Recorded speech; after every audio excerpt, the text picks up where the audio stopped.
అందరికీ నమస్కారం.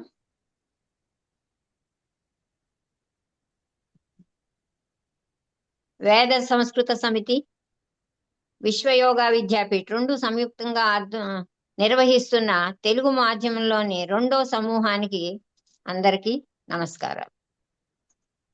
ఈరోజు మనం తరగతిలో సనాతన ధర్మం గురించి డాక్టర్ విశాలాక్షి గారు మనకు వివరించబోతున్నారు. ఇది సనాతన ధర్మం గురించి రెండో క్లాసు. దీని తర్వాత మనకి షోడశ సంస్కారాల గురించి కూడా గురువు గారు మనకు వివరిస్తారు. ముందుగా తరగతి ప్రారంభించుకుందుకు మన దేశమాతను కొలుస్తూ తర్వాత తరగతి ప్రార్థన చేస్తూ మన తరగతిని ప్రారంభించుకున్నాం. దేశమాతని కొలుస్తూ వందే మాతరం చేయవలసిందిగా వెంకటనారాయణ గారిని కోరుతున్నాను. వందే మాతరం వందే మాతరం సుజలాం సుఫలాం మలయజ శీతలాం సస్యశ్యామలాం మాతరం వందే మాతరం శుభ్రజ్యోత్స్నా పులకితయామిని పుల్లకుసుహాసిని మధుర భాషిణి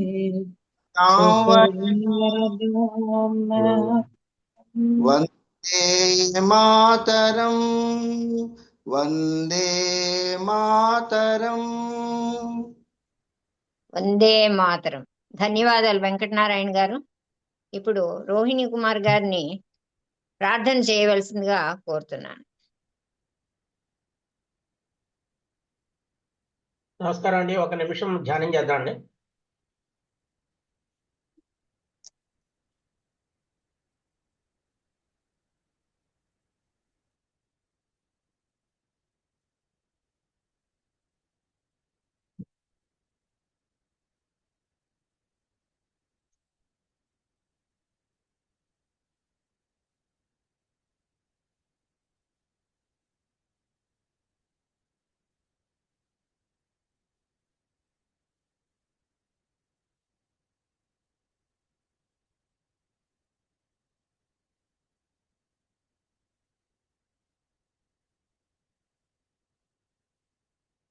మూడు సార్లు ఓంకారం చేద్దామండి.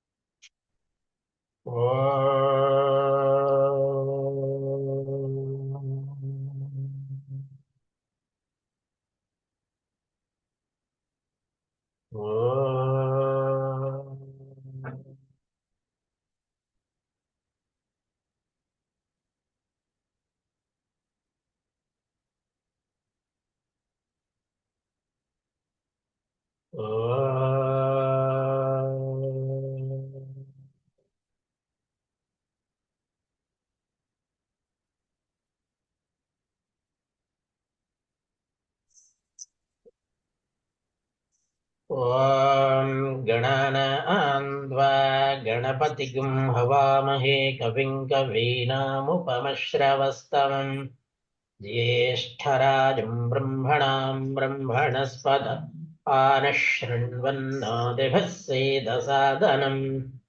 ఓం శ్రీ మహాగణాధిపతయే నమః. ఓం ప్రణో దేవీ సరస్వతీ వాజేభిర్వాజినీవతి ధీనామవిత్ర్యవతు. ఓం శ్రీ మహాసరస్వత్యై నమః.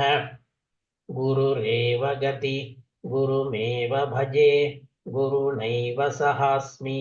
నమో గురవే న గురో పరమం శిశురస్మి గురో మతిరస్తే గురో మాం పాహి గురో. జ్ఞానానందమయం దేవం నిర్మలస్ఫటికాకృతిం ఆచారం సర్వవిద్యానాం హయగ్రీవముపాస్మహే. శృతిస్మృతిపురాణానాం ఆలయం కరుణాలయం నమామి భగవత్పాద శంకరం లోకశంకరం. శంకరం శంకరాచార్యం కేశవం బాదరాయణం. సూత్రభాష్యకృతో వందే భగవంతో పునః పునః ఈశ్వరో గురురాత్మేతి మూర్తిభేద విభాగినే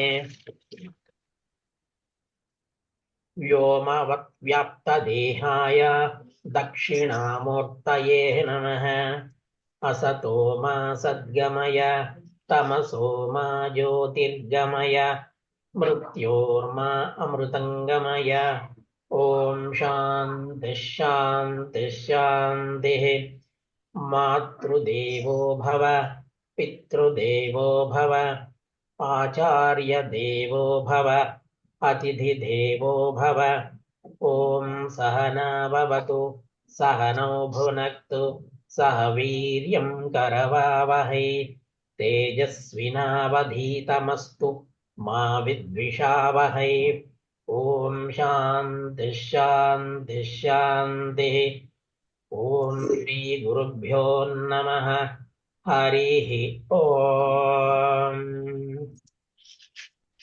శ్రీ గురుభ్యో నమః హరి ఓం. ధన్యవాదాలు రోహిణి కుమార్ గారు. నమస్కారం.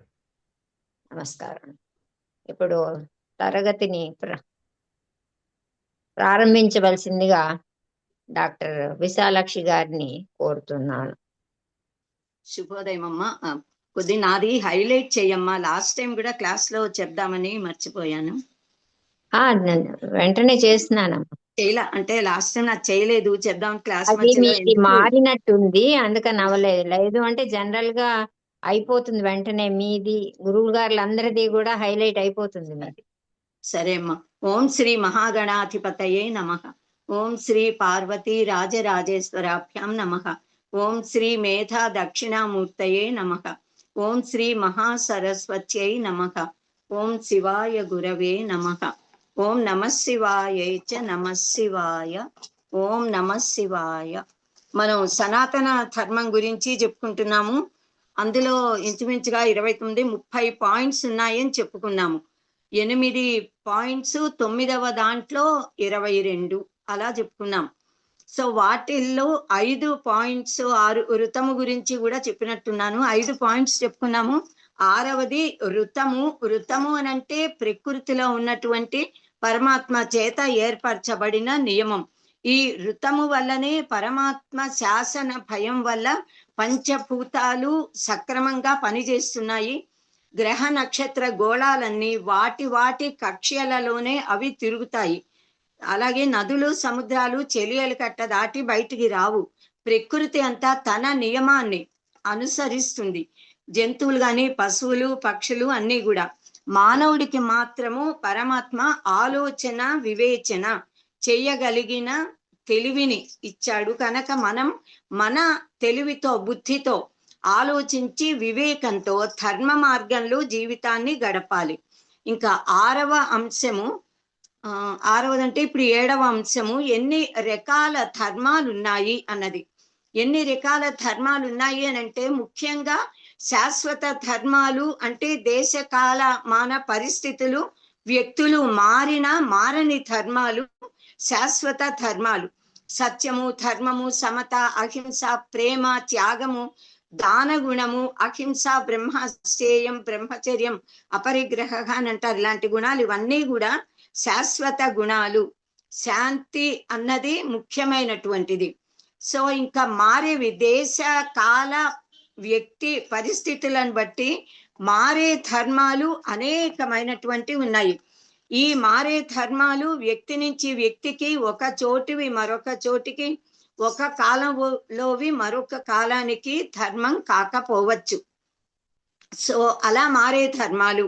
ఇంకా సామాన్య ధర్మాలు అనేవి ఉన్నాయి, కామన్ గా అందరికీ కూడా అనుసరించబడేవి అందరి చేత. తర్వాత ధర్మ సూక్ష్మాలు, ఆపద్ ధర్మాలు, మానవ ధర్మాలు.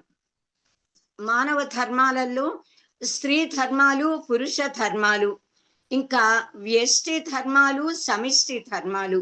సమిష్టి ధర్మాలలో సాంఘిక ధర్మాలు ఏ గ్రూపులకి ఏ సముదాయానికి ఆ సముదాయముగా ఒక కార్యనిర్వహణ సమయంలో ఆయా కర్తవ్యాలు, అవి వారి ధర్మాలు. ఇంకా వ్యష్టి ధర్మాలలో విద్యార్థి ధర్మాలు, సంఘంలో పౌరుడిగా ధర్మం, కొడుకుగా, కూతురుగా, వ్యక్తిగా, తర్వాత ఉద్యోగం చేసే చోట ఉద్యోగస్తుడిగా, దేశంలో దేశ పౌరుడిగా ఏ ధర్మంలో పుట్టామో ఆ ధర్మమును అనుసరించవలసిన ఇలాంటి వ్యష్టి ధర్మాలు మనకి ఉన్నాయి. ప్రకృతి ధర్మాలు, శరీర ధర్మాలు. ఎవరి శారీరక మానసిక ఆరోగ్య పరిస్థితుల ఆ శక్తిని బట్టి, సామర్థ్యాన్ని బట్టి కొంతమంది బరువులు ఎత్తగలరు, కొంతమంది ఎత్తలేరు, కొంతమంది బాగా ఆలోచిస్తారు, కొంతమందికి ఆ బుద్ధి కొద్ది తక్కువగా మందంగా ఉండొచ్చు. సో ఎవరిని అనుసరించి వారికి శారీరక ధర్మాలు ఉంటాయి. ప్రకృతిలో ఉన్న ధర్మాలు, శరీరంలో ఉన్న ధర్మాలు, ఇవి షడ్భావ వికారాలకి లోనై ఉంటాయి. షడ్భావ వికారములు అనంటే అస్తి, జాయతే, వర్ధతే, విపరిణమతే, అపక్షీయతే, వినశ్యతి అనే మార్పులు పొందడం. అస్తి అంటే ఉన్నది, ఆ ఉన్నటువంటి సత్యము అది జాయతే, ఒక నామరూపాలతో వ్యక్తిగా, జీవిగా, జీవుడిగా పుడుతోంది. పుట్టినది వర్ధతే, పెరుగుతుంది. పుట్టిన చంటి పిల్లలు పెరుగుతారు, పెద్దవారు అవుతారు. విపరిణమతే, మార్పులు కలుగుతాయి. వస్తువుల్లో అయినా, ప్రకృతిలో, మనలో, అందరిలో, అన్నిట్లో, చెట్లు చేమల్లో కూడా, పుట్టిన అన్నింటిలో, పుట్టని వాటిలో కూడా మార్పు అనేది సంభవిస్తుంది, వస్తువులలో కూడా. అపక్షీయతే, నెమ్మది నెమ్మదిగా ఆ వర్ధిల్లినటువంటి ఆ శక్తి తగ్గడం ప్రారంభిస్తుంది. కొద్దిగా క్షీణ దశ, హీన దశ. మనకి నడి వయస్సు దాటి వార్ధక్యం వస్తూ ఉంటే శరీరంలో కూడా అలా శక్తులు క్షీణిస్తూ ఉంటాయి. అపక్షీయతే, క్షయించిపోతూ ఉంటాయి కొద్ది కొద్దిగా. ఒకప్పటికి వినశ్యతి, పూర్తిగా లేకుండా అయిపోతుంది. వీటిని షడ్భావ వికారములు అని అంటాము. ప్రకృతిలో షడూర్ములు అన్నవి ఉన్నాయి. ఊర్మి అంటే అల, ఒక అల తర్వాత ఇంకొక అల వచ్చినట్టుగా ఆకలి, దప్పికలు, దాహము ఇలాంటివి అన్నమాట. తర్వాత శోక మోహాలు, జనన మరణాలు, ఇవన్నీ కూడా వస్తూ పోతూ ఉంటాయి. అలలు వచ్చినట్లుగా రావడం, పడినట్లుగా పడిపోవడం, షడూర్ములు. సో వీటన్నిటినీ కూడా మనం ధర్మాలు అంటాము. ఇవి కాకుండా వర్ణ ధర్మాలు, ఆశ్రమ ధర్మాలు. వర్ణ ధర్మాలు అన్నది పరమాత్మే మనని, మానవులందరినీ కూడా 4 వర్ణాల కింద విభాగం చేసి ఏర్పాటు చేశాడు, ఒక సాంఘిక వ్యవస్థని. మన సంఘం సక్రమంగా నడవాలి అని అంటే వర్ణాశ్రమ ధర్మాలని మానవులందరూ పాటించాలి. వర్ణ ధర్మాలు బ్రాహ్మణ, క్షత్రియ, వైశ్య, శూద్రులు. ఇది పురుష సూక్తంలోనే ఇవ్వబడింది. బ్రాహ్మణో అస్య ముఖం ఆసీత్ బాహు రాజన్య కృత ఊరు తదస్య యద్వైశ్య పద్భ్యాగం శూద్రో అజాయత అని. అలాగే సృష్టి మొత్తం ఎలా వచ్చిందో కూడా, చంద్రమా మనసో జాత చక్షో సూర్యో అజాయత అంటూ అలా మొత్తం సృష్టిని చెప్పారు. సో ఇవి వర్ణ ధర్మాలైతే. ఆశ్రమ ధర్మాలు, మహర్షులు మన మానవ జీవితాన్ని 4 ఆశ్రమాల కింద విభాగం చేశారు. బ్రహ్మచర్యాశ్రమము, గృహస్థాశ్రమం, వానప్రస్థ, సన్యాసం. ఈ 4 ఆశ్రమాల ద్వారా మన జీవితం సాగాలి అన్నమాట. శైశవే అభ్యస్త విద్యానాం, యవ్వనే విషయేషిణం, వార్ధకే ముని వృత్తీనాం, యోగేనాంతే తను త్యజం. అంతే యోగేన, యోగంతో శరీరాన్ని వదిలిపెట్టాలి. అలా మనలోని ప్రాణశక్తిని, జీవుడిని ఊర్ధ్వ గమనం చేసి కింద నుంచి పైకి బ్రహ్మరంధ్రం ద్వారా పరమాత్మలో లీనం చేస్తే ఈ దేహం పడిపోయి పంచభూతాల్లో కలిసిపోతుంది. అలా అది మన మహర్షులు ఏర్పరిచిన పద్ధతి. సో ఇప్పుడు అసలు ధర్మం అనేది అనేక రకాలుగా ఉంది అని తెలుస్తున్నాం కదా. శాశ్వత ధర్మాలు, సామాన్య ధర్మాలు, విశేష ధర్మాలు, ధర్మ సూక్ష్మాలు, ఆపద్ధర్మాలు, ప్రకృతి ధర్మాలు, సృష్టి ధర్మాలు, వ్యష్టి ధర్మాలు, జంతు ధర్మాలు, మానవ ధర్మాలు, దైవ ధర్మాలు. దేవుడికి కూడా ధర్మాలు ఉన్నాయి. కనిపించి అంటే మనం పూజ చేస్తే, తపస్సు చేస్తే ప్రత్యక్షం అయ్యాడా అంటే వరం ఇచ్చి తీరాలి అన్నది ఒక ధర్మం. శారీరక ధర్మాలు, ఇంకా వ్యష్టి ధర్మాలు, ఇంకా స్వధర్మము.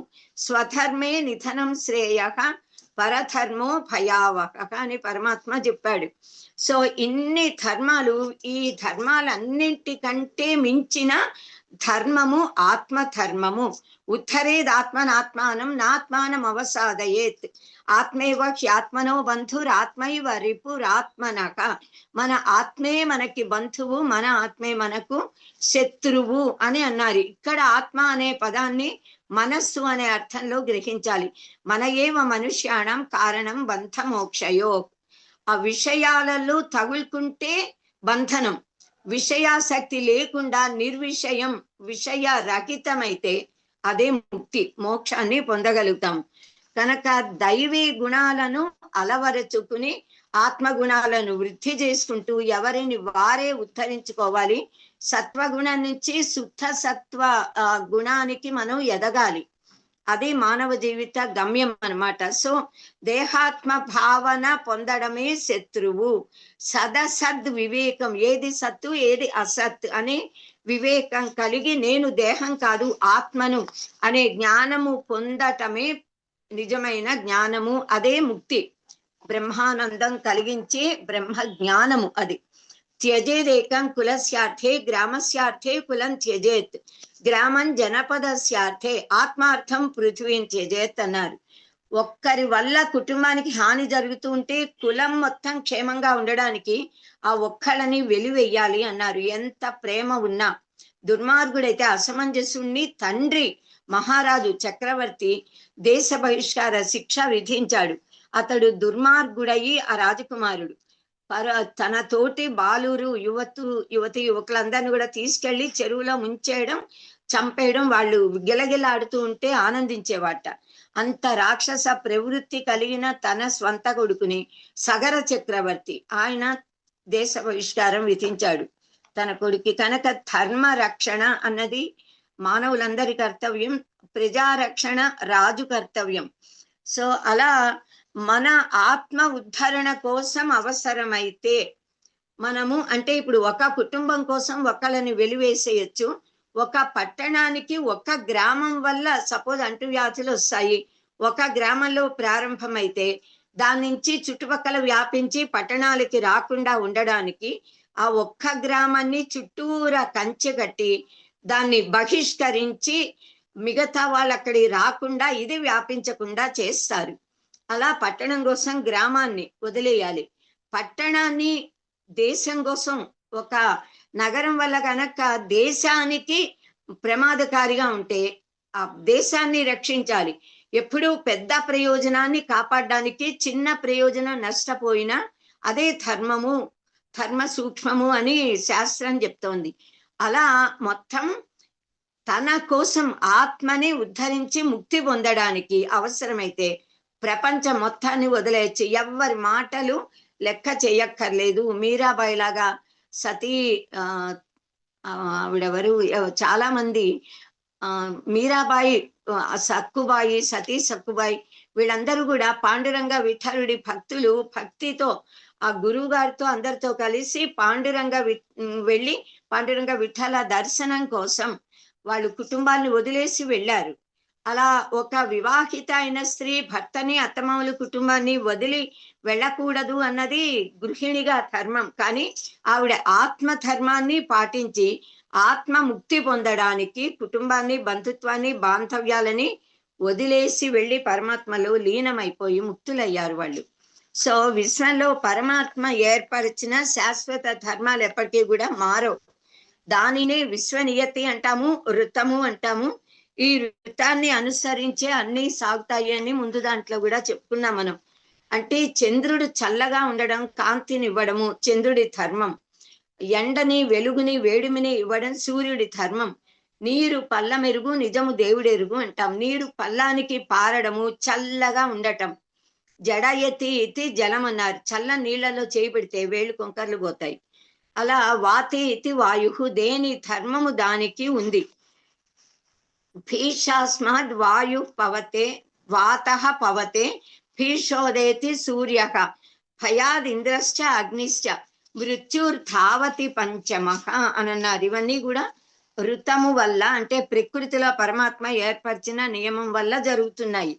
సో ఇలా కొన్ని ధర్మాలు దేశకాల పరిస్థితులు వ్యక్తులు బట్టి మారితే కొన్ని మారవు, కొన్ని అవి సాధారణ ధర్మాలు, కొన్ని పైకి అధర్మంలా కనిపిస్తాయి కానీ ధర్మాలే.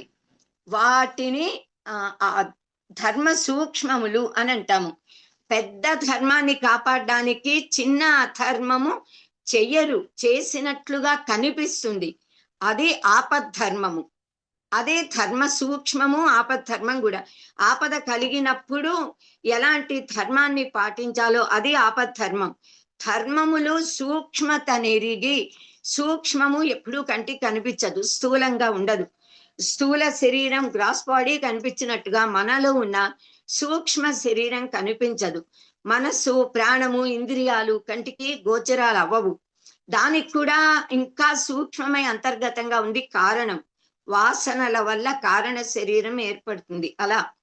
సో ఈ సూక్ష్మమైనటువంటి ధర్మాలు, ఆ ధర్మాల లోతుని మనం తెలుసుకోవాలన్నమాట. భారతంలో వందల ఆపద్ధర్మాలు, ధర్మ సూక్ష్మాలు కథల రూపంలో చెప్పబడ్డాయి. కురుపాండవ యుద్ధంలో శ్రీకృష్ణ పరమాత్మే ధర్మరాజుకి అశ్వత్థామ హతహ అనకపోతే భీష్మాచార్యులు అస్త్ర సన్యాసం చెయ్యడు. భీష్మాచార్యులు కాదు, ద్రోణాచార్యులు. భీష్మాచార్యులని ఆయన చేతిలో ఉన్న ఆయుధం, ఆ ధనుర్బాణాలు ఉంటే త్రిమూర్తులు కూడా ఎదిరించలేరు. అంతటి మహాబల పరాక్రమశాలి శౌరి ఆయన. నిజానికి విష్ణుమూర్తిని శౌరి అంటాం గాని భీష్ముడు అలాంటి వారు. ఆయన అప్రతిహతమైన శక్తి.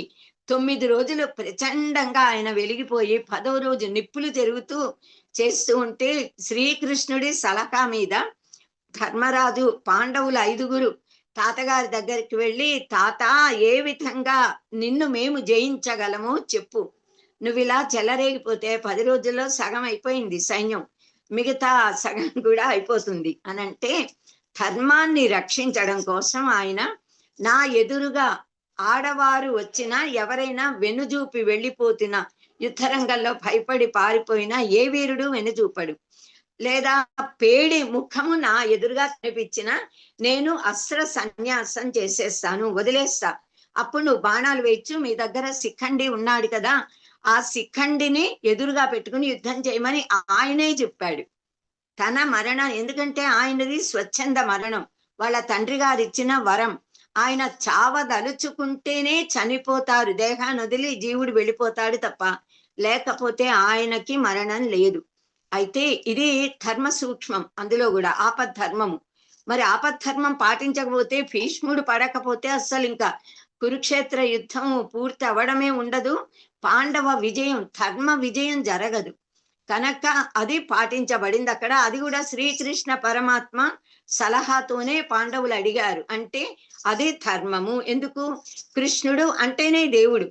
భగవంతుడు ఏది చేస్తే అది ధర్మమే కదా. భగవంతుడు ధర్మమే చేస్తాడు తప్ప అధర్మం చేయడు. ధర్మరాజు అంతే, రామచంద్రుడు అంతే. అలాగే ఓకే, భీష్మాచార్యులు అయిపోయాక ద్రోణాచార్యులు, ఆయనంతటి మహానుభావుడే కదా. అయితే ఆయనకి పుత్ర మోహం. అశ్వత్థామ ఆయన కొడుకు పేరు. కొడుకుకి ఏదైనా అయింది అని అంటే తప్ప ఆయన మనస్సు చెలించదు. మనస్సు చెలించకపోతే యుద్ధం చేస్తూనే ఉంటాడు. అందుకని అశ్వత్థామ అనే పేరున్న ఒక ఏనుగు, ఆ ఏనుగుని చంపేసి అశ్వత్థామ హతహ అని గట్టిగా అరిచి, కుంజరహ, కుంజరం అంటే ఏనుగు, కుంజర యూథంబు దోమ కుత్తుకదొచ్చను అనే సమస్య. సో కుంజరహ అని ధర్మరాజు చేత అనిపిస్తాడు కృష్ణ పరమాత్మ. శ్రీకృష్ణుడు చెప్పాడు గనక ఈయన అన్నాడు. పైగా అన్న మాటలో అబద్ధం లేదు. అది గట్టిగా అన్నాడు, ఇది నెమ్మదిగా అన్నాడు, అంతే తేడా తప్ప నిజంగానే అశ్వత్థామ అనే పేరున్న ఏనుగు చనిపోయింది. కానీ ధర్మరాజు నోటి వెంట అశ్వత్థామ హతహ, అశ్వత్థామ చంపబడ్డాడు అని వచ్చేటప్పటికి అది నిజము అనే భావనతో, తన కన్న కొడుకే చనిపోతే తనకి యుద్ధం ఎందుకు, ఈ విజయం ఎందుకు అనే భావంతో అస్త్రాలని వదిలేసి ఆ క్షణాన ఆయన అక్కడ కూర్చుని యోగము ద్వారా శరీరంలోని జీవుడిని బ్రహ్మరంధ్రం ద్వారా పైకి పంపించి పరమాత్మలో లీనం అయిపోయాడు ఆయన. చనిపోయిన దేహం మీదికి అర్జునుడు బాణాలు అర్జునుడు కాదు, అంటే ద్రోణాచార్యుని చంపడానికి వచ్చిన ధృష్టద్యుమ్నుడు పుట్టిందే అందుకు. ఆయన యజ్ఞ కుండంలోంచి ద్రౌపది దేవి ధృష్టద్యుమ్నుడు ద్రుపద మహారాజు చేసిన యాగ ఫలంగా హోమకుండంలోంచి పుట్టారు. సో ఆయన బాణాలు వేసి చంపాడు. సో ఇలా ఇది ధర్మ సూక్ష్మం, ఆపద్ధర్మం రెండు కింద దీన్ని చెప్పచ్చు. ఎందుకు అనంటే లేకపోతే ఆపద నుంచి వాళ్ళు బయటికి రాలేరు. ధర్మమే అది, కానీ సూక్ష్మమైన గ్రహించడానికి వీలు, మామూలు వాళ్ళకి వీలు పడని ధర్మం. సో ఇంకా రామచంద్రుడు రామాయణంలో చాలా చోట్ల ఉంటూనే ఉంటాయి ఇలాంటివి.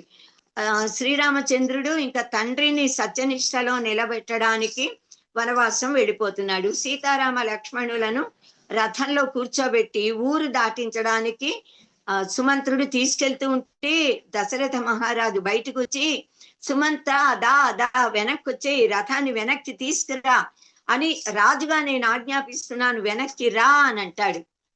ఆయన సుమంత్రుడు ఇలా రాముడి వైపు చూస్తే పోనీ ముందుకు పోనీ అంటాడు. సరే ముందుకు తీసుకెళ్తూ, మరి మహారాజు గారి ఆజ్ఞ, మిమ్మల్ని దింపేశాక నేను వస్తే నేను వెనక్కి రమ్మనంటే నువ్వెందుకు రథాన్ని వెనక్కి తీసుకురాలేదని మహారాజు గారు అడిగితే నేనే సమాధానం చెప్పను అంటే, నే వినలేదు అని సమాధానం చెప్పు అంటాడు రాముడు. మనందరికీ ఏమనిపిస్తుంది? వినిపించాక వినలేదు అని అబద్ధం చెప్పమని రాముడు అన్నాడా? మరి రాముడు సత్యవాక్ పాలకుడు ఎలా అయ్యాడు? రామో విగ్రహవాన్ ధర్మ ఎలా సత్యము అనే సందేహం కలుగుతుందిగా. నే వినలేదు అంటే చెవితో వినలేదు అన్నది ఒక అర్థము, అంత మాత్రమే కాదు. నే వినలేదు, వినదలుచుకోలేదు. మీరు చెప్పిన మాట నే వినలేదు, రాముడి మాటలు నే విన్నా. రాముడు ముందు తీసుకెళ్ళన్నాడు, తీసుకెళ్ళా. మీ మాట నేను లెక్క పెట్టలా, అది వినలేదు అనే పదానికి అర్థం. సో ఇది ధర్మ సూక్ష్మం. సో ఇలాంటి ధర్మ సూక్ష్మాలు మనం చాలా ఉన్నాయి రామాయణంలో, తెలుసుకోవాలి. వాలి వధ సమయంలో ఇంకా ఎన్నో, సుగ్రీవుడి కథ విషయంలో విభీషణుడి దగ్గర చాలా చాలా చోట్ల వస్తూనే ఉంటాయి. సో ఇలా ప్రకృతిలో అంటే రాముడు ఇలా ఎందుకన్నాడు అంటే, తను కైకేయి అడిగిన వరాల వల్ల ఇంకా దశరథ మహారాజుకి వేరే మాట దాటడానికి వేరే పరిస్థితి లేదు. ఆయన ఆవిడికి వరాలు ఇచ్చేశాడు, ఇప్పుడు కోరుకుంది. ఎప్పుడు కోరినా ఇస్తానని వాగ్దానం చేశాడు. ఆ మాట తప్పితే అసత్య దోషం, అనృత దోషం వస్తుంది ఆయనకి. అబద్ధమాడిన దోషం రాకూడదు తన తండ్రికి. తన తండ్రిని సత్య నిష్ఠలో నిలబెట్టడానికి రామచంద్రుడు వనాలకు వెళ్ళిపోయాడు, రాజ్యాన్ని తృణప్రాయంగా త్యజించేసి. సో ప్రకృతిలోని అన్ని మనం అంటే భూతాలు గాని జంతువులు గాని అన్ని ఏవి తీస్తున్నా అవన్నీ కూడా చక్కగా ప్రకృతిలో కాలానుగుణంగా ఋతువులు సంభవిస్తూ ఉంటాయి. వృక్షాలు గాని లతలు తీగలన్నీ కూడా పుష్పించడం, ఫలించడం, ఇవన్నీ కూడా ప్రకృతి ధర్మాలను చక్కగా పాటిస్తూ ఉంటాయి. అలా సృష్టి స్థితి లయలు సాగుతూ ఉన్నాయి అంటే ఇది కూడా పరమాత్మ ఏర్పరిచిన ధర్మమే. ఇలా ఎవరి ధర్మాలు దేని ధర్మాలు దానికి ఉన్నాయి. సర్వప్రాణి కోటికి సార్వకాలికం, సార్వదేశికం, సార్వజనీనమైన ధర్మాలు, శాశ్వత ధర్మాలు కొన్ని ఉంటే మారే ధర్మాలు కొన్ని ఉన్నాయి. సో మనం ఎప్పుడు కూడా సత్యం, ధర్మం, సమత, ప్రేమ, అహింస, భూతదయ, యజ్ఞ ఆచరణ, అపరిగ్రహము, దానము, మాతాపితృ గురు సేవ, ప్రకృతి పరిరక్షణ, దేశ భద్రత, ఇవి శాశ్వత ధర్మాలు. దైవ రక్షణ అంటే దైవ దేవత నిలయ విగ్రహాల రక్షణ, ఇవన్నీ కూడా శాశ్వత ధర్మాలు. మనం శాశ్వత ధర్మాలను అందరం పాటించాలి. ఇంకా దయ, భూత దయ, పరదుఃఖ అసహిష్ణుత దయ, ఇతరులు ఎవరైనా బాధపడుతుంటే చూడలేకపోవటం దయ. దాక్షిణ్యము అంటే వారి ఆ దుఃఖాన్ని పోగొట్టడానికి చేసే పని చేయగల సమర్థత కలిగి చెయ్యటం దాక్షిణ్యము. భూతముల యందు పశు పక్షి క్రిమి కీటకాదుల యందు కూడా దయ ఉండటము భూతదయ. సో ఇలా మానవ ధర్మాలలో ముఖ్యమైనవి ముందు సత్యనిష్ట, తర్వాత ధర్మాచరణ, తర్వాత దైవభక్తి, పితృభక్తి, గురుభక్తి. ఇవి 100% ఉండి తీరాలి. దీని తర్వాత సాంఘిక సంబంధమైన ఉద్యోగ ధర్మాలు, పక్క వాళ్ళతో ధర్మాలు, మానవులతో అలా మానవతా ధర్మము, దేశ పౌరుడిగా ధర్మం, ఏ ధర్మంలో పుట్టారో ఆ ధర్మం యొక్క ధర్మం వ్యక్తి ధర్మం. ఈ ధర్మాలన్నింటినీ కూడా మనం పాటించాలి. ప్రతి మనిషి పుట్టినప్పటి నుంచి దేహాన్ని వదిలేదాకా, నిద్ర లేచినప్పటి నుంచి పడుకునేదాకా చాలా నియమాలు ఉన్నాయి, ధర్మాలు ఉన్నాయి. వాటన్నింటినీ ఆచరిస్తూనే మనం ఉండాలి. కొడుకుగా తల్లిదండ్రుల పట్ల ధర్మం, అక్క చెల్లెళ్ళు, అన్నదమ్ములు, బంధువులు, ఇంకా భార్య ధర్మాలు, భర్త ధర్మాలు, తల్లిదండ్రుల ధర్మాలు, పిల్లల ధర్మాలు, తోటి ప్రాణికోటి ధర్మాలు, వందల ఈ ధర్మాలన్నిటినీ మనం పాటించాలి. ఇంకా దేనికదే గొప్పది. నిజానికి అన్నిటినీ సమతుల్యంతో మెయింటైన్ చేసుకోవడం రావాలి. ఉద్యోగ ధర్మం, డ్యూటీ ఫస్ట్, ఎవ్రీథింగ్ నెక్స్ట్ అంటారు. ఉద్యోగ ధర్మము ముందు, వ్యక్తిగతవి సెకండరీ అయిపోతాయి. కానీ మాతాపితృ సేవ విషయంలో ఉద్యోగ ధర్మానైనా పక్కన పెట్టచ్చు, కానీ మాతాపితృ సేవ అనివార్యం వాళ్ళకి అవసరమైన సమయాలలో. సో దాన్ని మానవతా దృక్పథంతో అధికారులు కూడా గుర్తించాలి. అందరికీ అన్నిసార్లు అవసరాలు పడవు, కొందరికి కొన్నిసార్లు కొంత సమయం మాత్రమే ఇలాంటి అవసరాలు కలుగుతాయి. వాటికి వారు కూడా సహకరించాలి. ఇలా అనేక ధర్మాలు, అనుభవాలు, బంధాలు, వాటిని మనం పాటించాలన్నమాట. సో దేవతలకు, మానవులకు, పురుషులకు, ప్రకృతికి అన్నింటికి ధర్మాలుండి పాటించేప్పుడు రాక్షసులకి వారి ధర్మం వారికి ఉంది కదా, మరి వాళ్ళ ధర్మం ప్రకారం మానవులని, దేవతలని హింసిస్తే, యజ్ఞయాగాదులు జరగకుండా చేస్తే, అందరినీ చంపేస్తూ ఉంటే ఆ విష్ణుమూర్తి పనిగట్టుకుని అవతారాలు ఎత్తి ఎందుకు దానవులని శిక్షించడం? వాళ్ళ ధర్మం వాళ్ళు చేస్తున్నారు కదా, ఎందుకు చెయ్యకూడదు అనంటూ ఈ సనాతన ధర్మం కోర్సులోనే ఒక్కసారి ఒకరు నన్ను ఈ కోర్సు చెప్పినప్పుడు అడిగారనమాట. సో అలాంటి సందేహం చాలా మందికి కలగచ్చని అప్పటి నుంచి ప్రతి బ్యాచ్ లో ఈ సందేహాన్ని కూడా నేనే నివారణ చేసేస్తున్నా. ఎందుకు అనంటే ధర్మము అనేది ఎప్పుడు పరమాత్మ ఏర్పరచినదే ధర్మము. మానవులు పెట్టుకున్నవి మానవ ధర్మాలు, అవి నిజం ధర్మాలు కావు. అంటే ఒక పరిమితి లిమిట్ వరకు వారి వరకే అవి వర్తిస్తాయి. అందరికీ వర్తించేవి ఎప్పుడు పరమాత్మ ఏర్పరిచిన ధర్మం. రాక్షస ధర్మము, రాక్షస రాజైన శుక్రాచార్యుడు కేవలము రాక్షసులు, దానవుల కోసం ఏర్పరిచిన ధర్మాలు. ఆ ధర్మాలని మనం పాటించవలసిన అవసరం లేదు. మానవులకు, దేవతలకు, ప్రకృతి మొత్తానికి, నిజంగా చెప్తే రాక్షసులకు కూడా దేవుడు పరమాత్మ ఏర్పరిచినదే ధర్మం. దైవ ధర్మాన్ని పాటించిన ప్రహ్లాదుడు, విభీషణుడు, మరి వాళ్ళు రాక్షస వంశంలోనే పుట్టిన పరమ ధార్మికోత్తములుగా గణితికెక్కారు. మనమందరము ఆదర్శంగా తీసుకుంటున్నాము. అలా దైవ ధర్మాన్ని పాటించాలి ఎక్కడ పుట్టినా. అంతే తప్ప రాక్షసులు వాళ్ళు ఏర్పరచుకున్న ధర్మం ఏమిటి అంటే మానవులని బాధించడం, దేవతలని బాధించడం, యజ్ఞయాగాది క్రతువులు జరగకుండా చేయడం, ప్రకృతిని అల్లకల్లోలం చేయడం, పంచభూతాలని తమ అధీనంలోకి తీసుకోవడం, గ్రహ నక్షత్ర గోళాలు, నవగ్రహాలని, సూర్య చంద్రులని, యమధర్మరాజును కూడా తమ స్వాధీనంలో తీసుకుంటారు. అది చాలా తప్పు. అది ప్రకృతికి విరుద్ధం. ప్రకృతికి విరుద్ధంగా, దైవ నియమానికి విరుద్ధంగా రాక్షసులు ఏర్పరచుకున్న ధర్మము కాదు. కనుక రాక్షస ధర్మం పాటింపబడకూడదు. మనం ఏం చెప్తాం, వైవాహికములందు పొంకవచ్చు నఖము పొందడ ధిప అని అంటూ చెప్తామే. ఎప్పుడైనా పెళ్లి చేయడానికి 100 అబద్ధాలు ఆడి ఒక పెళ్లి చేయొచ్చు అంటారు. కాదు, ఒక్క అబద్ధం కూడా ఆడకూడదు. అబద్ధాలు చెప్పి పెళ్లి చేస్తే పెళ్లి చేస్తారు. పెళ్లి చేశాక వాళ్ళు కాపురం చేయాలిగా. ఒకళ్ళ మీద ఒకళ్ళకి నమ్మకం, ప్రేమ, పరస్పర గౌరవం, అభిమానం. అబద్ధాలు చెప్తే అది ఉంటుందా? ఉండదు. కనుక ఎప్పుడు కూడా దేనికైనా స్ట్రైట్ ఫార్వర్డ్, ఫ్రాంక్నెస్ అనేది ఉండాలి. శుక్రాచార్యుడు చెప్పిన అనీతి మనకి పనికిరాదు. చకిత గోకులాగ్ర జన్మ రక్షణమందు బొంకవచ్చు అఖము పొందడతిప. మనం అబద్ధాలు చెప్పకూడదు. కనుక రాక్షస ధర్మం పరమాత్మ ఏర్పరిచిన ధర్మం కాదు గనక ఆచరణీయం కాదు.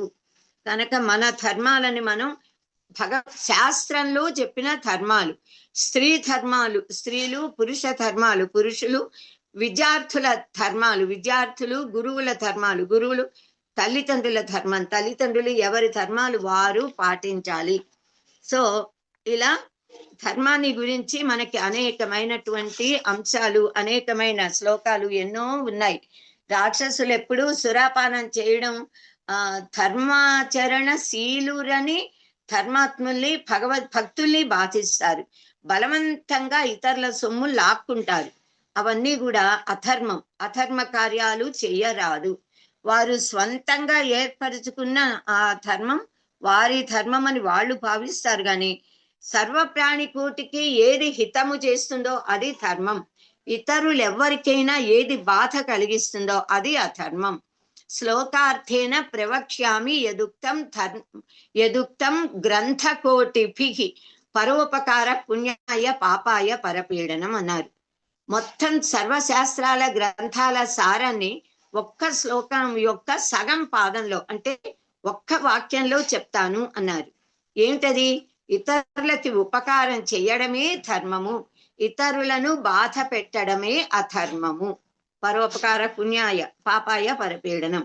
ఇంకా పరమాత్మ ఏం చెప్పాడు? యదా యదా హి ధర్మస్య గ్లానిర్భవతి భారత అభ్యుత్థానం అధర్మస్య తదాత్మానం సృజామ్యహం అని చెప్పాడు కదా. సో ఎప్పుడు అవసరమైతే అప్పుడు తాను ధర్మానికి గ్లాని ఏర్పడితే నేను వస్తాను, సంభవామి యుగే యుగే అని అన్నాడు. అలా యదా యదా హి ధర్మస్య గ్లానిర్భవతి భారత అభ్యుత్థానం అధర్మస్య తదాత్మానం సృజామ్యహం. నన్ను నేను పుట్టించుకుంటా. అలాగే అమ్మవారు కూడా దేవతలకు అభయం ఇచ్చింది. ఇత్థం యదా యదా బాధ దానవేభ్యో భవిష్యతి తదా తదా అవతీర్య అహం కరిష్యామి హరిసంక్షయం. నేను పుట్టి శత్రువులని అంటే రాక్షసులని వినాశనం చేస్తాను అని అమ్మవారు మాటిచ్చింది. సో ఎప్పుడైతే అవసరమవుతుందో అప్పుడు భగవంతుడు అవతారంగా అయినా వస్తాడు. తన విభూతిని ఆదిశంకర భగవత్పాదులలాగా, రామకృష్ణ పరమహంసలాగా, పరమాచార్య స్వామివారి లాగా, సమర్థ రామదాసు, స్వామి విద్యారణ్య ఇలాంటి మహానుభావుల లాగా జగద్గురువుల రూపాలలో పంపిస్తాడు తన విభూతిని. దుష్ట శిక్షణ కోసం శిష్ట రక్షణ. అంటే అవతారాల ప్రయోజనం, పరమాత్మ అవతరిస్తాడు ఎప్పుడు ఇబ్బందులు బాధలు మానవులకు వస్తే అప్పుడు ఆ అవతార ప్రయోజనం ఏమిటి అని అంటే దుష్ట శిక్షణ, శిష్ట రక్షణ, ధర్మ స్థాపన, ధర్మాన్ని స్థాపించడం అన్నది. రాముణ్ణి రామో విగ్రహవాన్ ధర్మః అని అన్నాం. అంటే రామచంద్రుడు మూర్తి భవించిన ధర్మం, ధర్మమే రాముడు. సమస్త మానవ అనుబంధాల గొప్పదనాన్ని, ఆ ఉత్కృష్టతను మానవాళికి చాటి చెప్పడానికి ఆయన రామచంద్రుడి రూపంలో పరమాత్మ అవతరించాడు. ఇంకా ఎలాంటి పరిపాలన రాజులు చెయ్యాలి అన్నది ఆదర్శవంతమైన పాలన చేసి 1100 సంవత్సరాలు ఆయన ఉన్నారట భూమి మీద. రాముడు రాజ్యాన్ని పాలించాడట. రామరాజ్యం. మనమందరం కూడా రామరాజ్యం కావాలి అని కోరుకుంటున్నాం, తప్పిస్తున్నాం. రాముడి పాలనలో ఉన్నటువంటి పాలన నిజంగా ఇప్పుడు మళ్ళీ మనకి మన అదృష్టం కొద్దీ వచ్చిన మన మోడీ గారి పరిపాలన మాత్రమే అలా ఉంది. అలా ధర్మ రక్షణే, దేశ సౌభాగ్యమే, దేశం యొక్క క్షేమమే ఆయన కర్తవ్యం, ధర్మముగా ఆయన జీవితం అంతా సాగిస్తున్నారు. చక్కగా మన సనాతన ధర్మ రక్షకులు మొత్తం భారతీయులందరి భారతదేశపు ఔన్నత్యమే లక్ష్యంగా గమ్యంగా పెట్టుకున్నారు. అలా దేశభక్తి కలిగిన, ధర్మనిష్ట కలిగిన నాయకులు ఉండాలి. రాజులు, రామచంద్రుడు లాంటి రాజులు ఉండాలి. అప్పుడు రాజ్యపాలన బాగుంటుంది. యథా రాజా తథా ప్రజ. రాజు ధర్మాత్ముడైతే ప్రజలందరూ ధర్మాత్ములు అవుతారు. రాజులలో, అధికారులలో ఏ దుర్గుణాలు, అవగుణాలు ఉంటే, లంచగొండితనం కానీ, స్వార్థం కానీ, ఎలాంటివైనా అవే ప్రజల్లో కూడా ఉంటాయి. వీళ్ళు అలాగే ఉంటారు. కనుక రాజు ముందు గుణవంతుడు, ధర్మాత్ముడు, నీతిమంతుడు, దేశభక్తి ధర్మభక్తి కలవాడు, ధర్మనిష్ట కలవాడు అవ్వాలి. అప్పుడు ప్రజలు అలాగే ఉంటారు. అధర్మంలో ఉంటే వారిని శిక్షించాలి, ధర్మంతో ఉన్న వాళ్ళకి బహుమతులు ఇచ్చి ప్రోత్సహించాలి, అలా ధర్మాన్ని కాపాడాలి. సో ధర్మాన్ని ఎలా మన దేశాన్ని పరిపాలించిన 91 పూర్వకాలంలో సనాతన కాలం నుంచి మిడివల్ ఏజ్ వరకు ఉన్న వాళ్ళలో 100% అందరూ ధర్మాత్ములు, ధర్మనిష్ట, సత్యనిష్ట కలవాళ్లే. తర్వాత దాంట్లో మన వాళ్ళలోనే, మన హిందువులలోనే సగం మంది ధర్మాత్ములు, సగం మంది ఆ విమతస్తులకి, విదేశస్తులకి అమ్ముడుపోయి స్వార్థ బుద్ధితో. ఇదంతా క్షణికమే, చనిపోయేటప్పుడు ఏది తీసుకెళ్లేది ఉండదు. ఎంత రాజ్యాన్ని పరిపాలించినా భూమినిట ఈ రాజ్యం నాది, ఈ భూమి నాది, ఈ ఇల్లు నాది, ఈ పొలం నాది అంటే భూమి పక్కున నవ్వు అని చెప్పారు, నవ్వుతుందిట. ఎందుకంటే వీడు ఎంతకాలం ఉంటాడు, వెళ్ళి చనిపోతాడు, మళ్ళీ వాడి కొడుకు, వాడి కొడుకు, వాడి కొడుకు, ఎన్ని వేల మందో, ఆ రాజు తర్వాత ఇంకోడు ఎంతమందో ఒక్క బిల్డింగ్ లో వాళ్ళు ఉంటారు, తర్వాత అమ్ముతారు, ఇంకెవరో. ఏ ఒక్కళ్ళది శాశ్వతం కాదు ఈ ప్రపంచంలో ఏది కూడా. సో ఇంత అశాశ్వతమైన దానికోసం ఇన్ని గొడవలు మానవులలో, ఇంత స్వార్థపరత్వము, ఇంత హేట్రెడ్, అహం భావన, నేను నాది, అవన్నీ కూడా తొలగిపోతే అందరూ ఆనందంగా ఉండగలుగుతారు. శ్రీరామచంద్రుడు అరణ్యాలకు వెళ్ళేటప్పుడు తన తల్లి కౌసల్యాదేవికి నమస్కరిస్తే ఆవిడిచ్చిన ఆశీస్సు ఎంత మహత్తరమైన ఆశీస్సో. తల్లులందరూ పిల్లలకి అలాంటి ఆశీస్సులు ఇవ్వాలి. ఎం పాలయసి ధర్మంత్వం ధృత్యా చ నియమేన చ సవై రాఘవ శార్దూల ధర్మస్వాం అభిరక్షతు. ఏ ధర్మాన్ని నువ్వు గట్టిగా పట్టుకుని నియమంతో నిష్ఠతో ఆచరిస్తున్నావో, హే రాఘవ శార్దూల, హే రఘురామ, ఆ ధర్మము నిన్ను రక్షించుగాక. అంటే ధర్మో రక్షతి రక్షితః. అమ్మ ఆవిడ కూడా అదే చెప్పి అలాంటి ఆశీర్వచనం ఇచ్చింది. సో సత్యాన్ని, ధర్మాన్ని మనం ఎప్పుడు కూడా పాటిస్తే అవి మనని కాపాడుతాయి. దానికి ఎన్నో ఉదాహరణలు. ఒక్క ధర్మాన్ని పాటించిన ఒక్క నియమం పెట్టుకోవాలి, ప్రాణం పోయినా ఆ నియమం తప్పకూడదు. సత్య హరిశ్చంద్రుడు ఆయన ఎలాంటి పరిస్థితుల్లో అయినా నేను అబద్ధం చెప్పను అని ఒక్క నియమం పెట్టుకున్నాడు. ఎన్ని కష్టాలు పడ్డాడో, రాజ్యం పోగొట్టుకున్నాడు, భార్యను అమ్మేశాడు, కొడుకును అమ్మేశాడు, తనని తాను అమ్ముకున్నాడు. ఆ అప్పు తీర్చడానికి విశ్వామిత్ర మహర్షికి ఆయన నక్షత్రకుని పంపించాడు. ఎవరైనా ఆ అప్పు తీసుకుని తీర్చకపోతే అడుగుతూ ఉంటే నక్షత్రకుడిలా వెంటబడ్డాడంటారు. నక్షత్రకుడు విశ్వామిత్రుడి శిష్యుడు, ఆ గురువు ఆజ్ఞ మీద వచ్చాడు, అతని డ్యూటీ అతను చేస్తున్నాడు. అలా విశ్వామిత్రుడు కేవలం ఈయన సత్య హరిశ్చంద్రుడి యొక్క సత్యనిష్టని లోకానికి వెల్లడి చేయడానికి అంత ప్రయత్నం చేసి పరీక్షించాడు. ఇదంతా కూడా పరీక్ష తెలియకపోయినా ధర్మం కోసం, సత్యం కోసం నిలబడి యశస్సు, శాశ్వతమైన కీర్తిని సంపాదించుకున్నాడు. దేవతలందరూ ప్రత్యక్షమై ఆయన రాజ్యం ఆయనకు వచ్చింది, భార్య కొడుకు వచ్చారు, ఎంతో కాలం రాజ్యపాలన చేశాడు సత్య హరిశ్చంద్రుడు. సర్వ సుఖాలు పొందాడు ఈ భూలోకంలో, హాయిగా ముక్తి కూడా పొందాడు. స్వర్గానికి వెళ్ళి స్వర్గ సుఖాలు అనుభవించాడు అనంతకాలం, తర్వాత ముక్తి పొందాడు. అది సత్యనిష్ట వల్ల లాభము. ఇలాంటి సత్యము, ధర్మము అన్నవి ఏదో ఒక ప్రవరాక్షుడి కథ మీ అందరికీ తెలిసే ఉంటుంది. ప్రవరాక్షుడు మనం త్రికాల సంధ్యావందనం చేయాలి. ఆయన త్రికాల సంధ్యావనంతో సంచలలు అగ్ని ఆరాధన చేసేవాడు. అగ్నిహోత్రుణ్ణి పరమాత్మగా, పరబ్రహ్మగా భావన చేసి 3 పూట్ల పొద్దున, మధ్యాహ్నం, సాయంత్రం అగ్నిని ఆరాధించడం నా జీవిత నియమం అని పెట్టుకున్నాడు. అత్యవసర పరిస్థితుల్లో మధ్యాహ్నం చేయకపోతే దోషం ఉండదు. 2 ఉభయ సంచలలో చేసి తీరాలి. సరే ఈయనలా ధర్మబద్ధంగా జీవితాన్ని గడుపుతూ ఉంటే ఒకరోజు ఒక సిద్ధ పురుషుడు సన్యాసి వారి ఇంటికి వస్తాడు. ఆయనని అతిథిర్వై నారాయణక, ఈయన చాలా సేవించి ఆయనకు ఉపచారాలు చేసేటప్పటికి ఆ రోజు ఆయన అక్కడ ఉంటాడు. మర్నాడు పొద్దున్న లేచి వెళ్ళేటప్పుడు, నాయన నువ్వు చేసిన ఈ సేవకి నేను చాలా ఆనందించాను, కనుక నువ్వు ఇప్పటిదాకా అసలు నీ ఇల్లు దాటి, ప్రవరాక్షుడు ఇల్లు దాటి ఎక్కడికి ఎవరిళ్ళకి వెళ్ళాల. ఎందుకు అంటే 3 పూట్ల అగ్ని ఆరాధన చెయ్యాలి. ఎక్కడికైనా వెళ్తే చేయడానికి ఉండదుగా. సో ఎక్కడికైనా బంధువుల ఇంటికి వెళ్ళినా 2 గంటల్లో రావడం తప్ప తీర్థ క్షేత్ర దర్శనాలు ఎప్పుడూ చేయలా, ఎక్కడికి వెళ్ళాల. కానీ జీవితంలో ఒక్కసారైనా హిమాలయాల మీదకి వెళ్ళాలి, దివ్య క్షేత్ర దర్శనం చెయ్యాలి కదా. ఆ కోరిక అతని మనసులో ఉందని సిద్ధుడికి తెలిసి, నీకు ఒక లేపనం ఇస్తున్నా, దీన్ని నువ్వు నీ పాదాలకి పైన రాసుకుని ఎక్కడికి వెళ్ళాలని కోరితే మరుక్షణాన అక్కడుంటావు. మళ్ళీ అలా స్మరించగానే నువ్వు మరుక్షణాన నువ్వు మీ ఇంటికి వచ్చేయగలుగుతావు అని ఒక భరిణెలో ఒక లేఖ్యం ఇచ్చాడు, లేపనం. ఈయన సరే ఆయనకి నమస్కరించి ఆ సిద్ధుడు వెళ్ళిపోయాక మన్నాడు ఉదయమే కార్యక్రమాలన్నీ పూర్తి చేసుకుని అగ్ని ఆరాధన చేసి భార్యకి చెప్పి ఆ లేఖ్యం పాదాల మీద పూసుకుని నేను హిమవత్ పర్వతాలకి వెళ్ళాలి, హిమాలయాల మీదకి అని కోరుకున్నాడు. మరో సెకండ్ లో ఇక్కడి నుంచి అక్కడున్నాడు, ఇక్కడ మాయమై అక్కడ చక్కగా హిమాలయాలంతా తిరిగాడు. ఆ చుట్టూరా ఉన్న దేవీ దేవతలని అన్ని చూశాడు.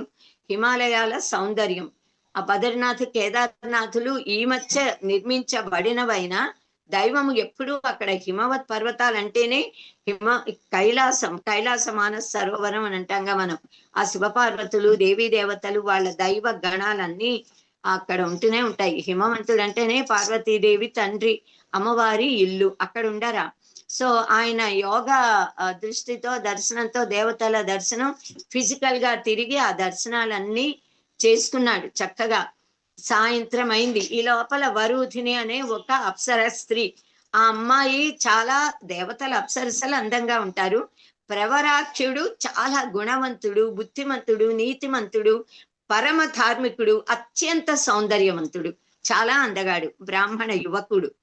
పెళ్ళయింది, అతనికి భార్య ఉంది ఇంట్లో చక్కగా, ధర్మ పత్ని, ఈయన గృహస్థు. అయినా ఇతడిని ప్రేమించి వరూధిని ప్రవరాఖ్యులు మనకి తెలిసిందే, నన్ను పెళ్లి చేసుకోమని వెంటబడితే ఇతను అక్కడి నుంచి తప్పించేసుకుని వేరే చోటుకు వస్తాడు. సాయంత్రం అయిపోయి ప్రొద్దు గుంకుతోంది, సూర్య అస్తమయం అవ్వబోతోంది. ఆ సమయంలోనే సంధ్యావందనం చేయాలి, అగ్ని కార్యం చేయాలి, అగ్ని ఆరాధన చేయాలి, జపం చేసుకోవాలి. అప్పుడు అగ్నిహోత్రుణ్ణి ప్రార్థిస్తాడు. హరి ఓం. దయచేసి మీరందరూ ఆడియో వీడియోలు మ్యూట్ చేసుకోండి, మాట్లాడద్దు. సో ఇలా నేను అగ్ని ఆరాధన చేయడానికి సకాలంలో నన్ను ఇల్లు చేర్చు అగ్నిదేవా అని ప్రార్థించగానే మరు క్షణాన అక్కడికి వెళ్ళిపోయాడు. ఎందుకు, ఈయన మామూలుగా సాయంత్రం అగ్ని కార్యం చేయాలి, వెళ్ళాలి అని, నేను మా ఇంటికి వెళ్ళాలి అనుకుంటే వెళ్ళట్లా, కదలేకపోతున్నాడు. ఇలా చూసుకుంటే హిమాలయాల మీద ఉన్న మంచుకి పాదాల మీద రాసిన లేపనం అంతా కరిగిపోయి కొట్టుకుపోయింది. పాదాల మీద లేపనం లేదు కనుక ఇంకా ఇతను సంకల్పంతో వెళ్ళలేకపోయాడు. అప్పుడు అగ్నిహోత్రుణ్ణి ప్రార్థించాడు. అంటే ఒక్క నియమాన్ని పెట్టుకుంటే ఆ నియమం ఎలా కాపాడుతుంది? అగ్నిని ప్రార్థిస్తూ ఉండడం వల్ల ఇప్పుడు సకాలంలో అతను నేను అగ్ని ఆరాధన చేయడానికి ఇంటికి వెళ్ళాలి కాలం మించకుండా అని ప్రార్థించగానే అగ్నిహోత్రుడు ఆ క్షణాన ఆయన్ని వాళ్ళ ఇంట్లో దింపేశాడు. ఇక్కడ మాయమై అక్కడ పుట్టాడు. అది నియమానికి ఉన్న ఆ మహత్తరమైన శక్తి అనేది. మనకి ఆవు దూడ కథ తెలుసు కదా. సో అసత్యం ఆడకూడదు, అబద్ధం చెప్పకూడదు అని ఆవు దూడకు చెప్తుంది. ఓ పెద్ద పులి ఆవుని తింటాను నా ఆహారం అంటే చివరిసారి వెళ్ళి నా దూడకి పాలిచ్చి వస్తానంటుంది, మనందరికీ తెలిసిన కథ.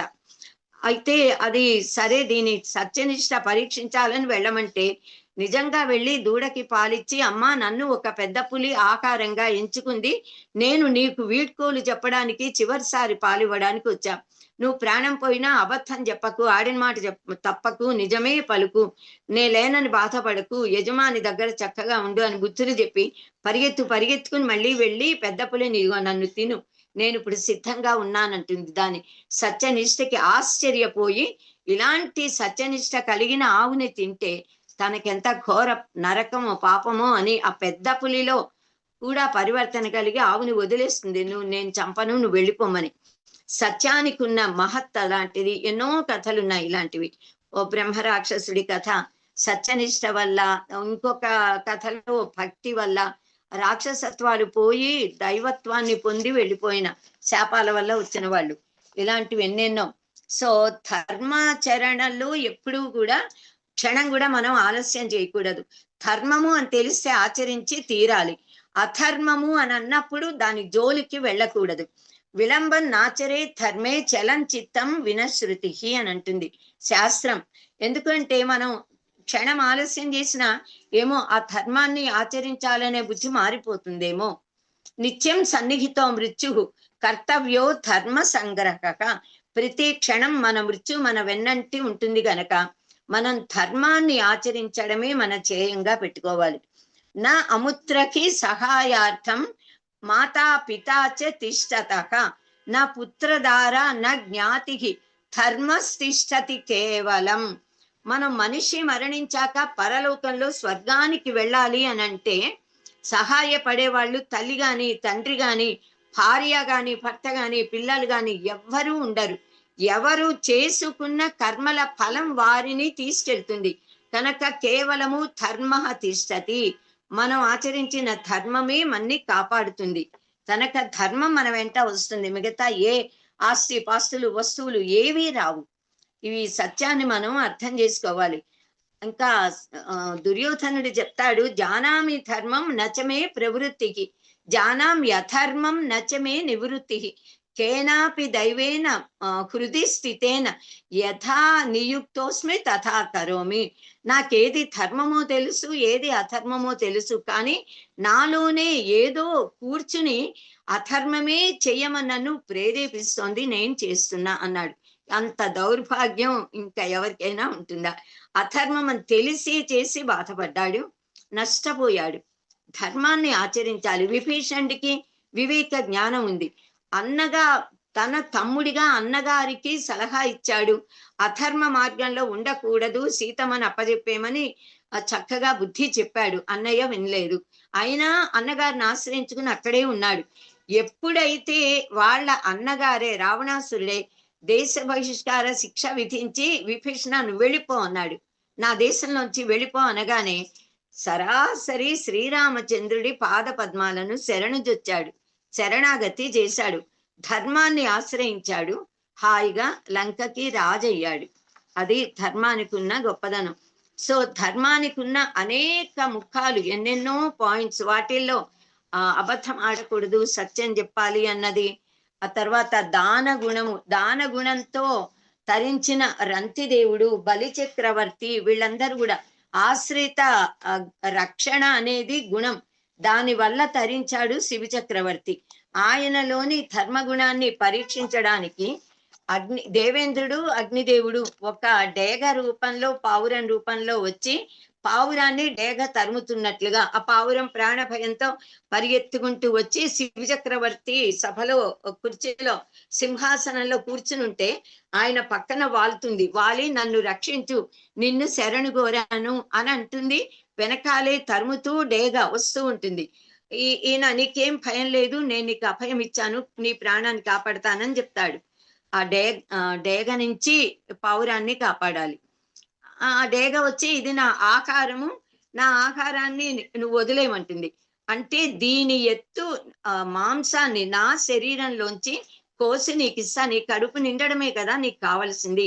ఇది నన్ను శరణు కోరింది పావురం కనుక దీన్ని నేను రక్షిస్తాను, వదల్లేనంటాడు.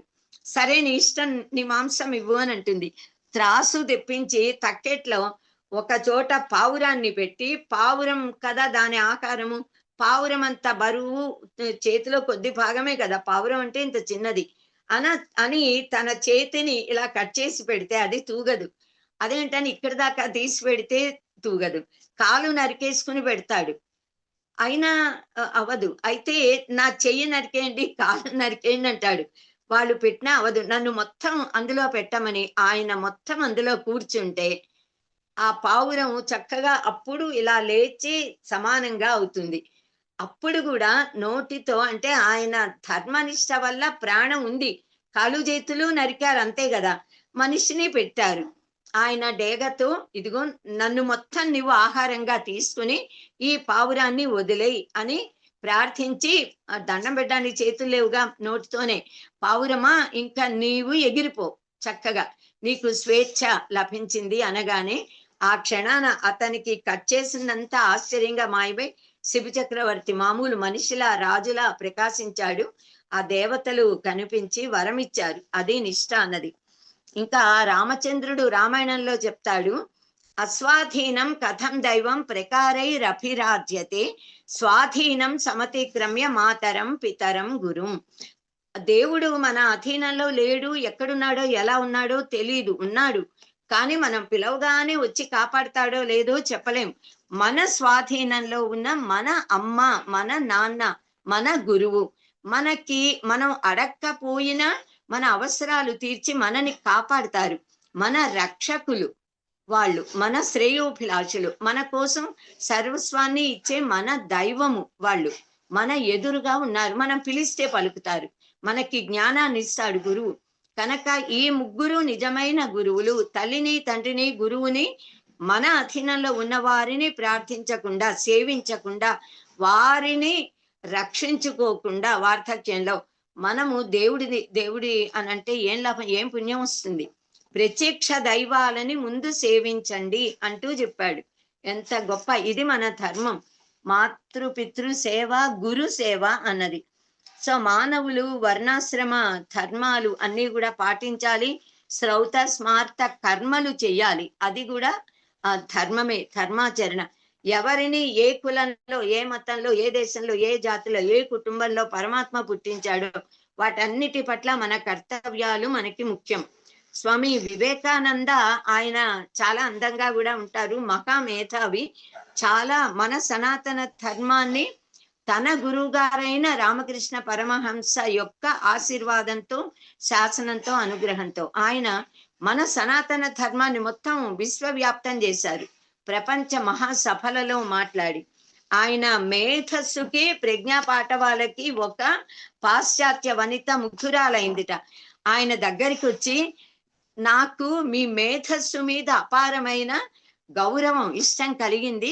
అంత మేధో సంపద కలిగిన కొడుకు నాకు పుట్టాలి, కనుక నన్ను పెళ్లి చేసుకోండి, నేను మిమ్మల్ని పెళ్లి చేసుకోవాలనుకుంటున్నా అందిట. అనగానే ఆయన మనది సనాతన ధర్మం, హైందవులం మనం. ఆవిడేమో పాశ్చాత్య వనిత, విదేశస్తురాలు, విమతస్తురాలు. వర్ణ సంకరం, జాతి సంకరం, దేశ సంకరాలు కూడదు. ఆయన పరమ నిష్ట కలవాడిగా ఆయన మరుక్షణాన్ని ఏమన్నాడట, అమ్మా దానికోసం ఇంత కష్టపడి నన్ను పెళ్లి చేసుకుని కొడుకుని కండం ఎందుకు? నాలాంటి మేధస్సు ప్రజ్ఞా గల కొడుకు కావాలిగా. నేనే మీ కొడుకుని. ఈ క్షణాన మిమ్మల్ని నేను నా మాతృమూర్తిగా స్వీకరిస్తున్నా, నన్ను మీ కుమారుడిగా భావించండి అన్నాడట. ఆయన అంటే తన ధర్మ ఎలాంటి ప్రలోభాలకి లొంగలేదు. తన బ్రహ్మచర్య వ్రత దీక్షకి భంగం కలిగించనివ్వలేదు. తర్వాత మన ఆత్మ గౌరవాన్ని, మన సనాతన ధర్మ గౌరవాన్ని, భారతదేశ గౌరవాన్ని రెట్టింపు చేశారు ఆయన తన మాటలతో. అది నిష్ఠ అంటే అలా ఉండాలి.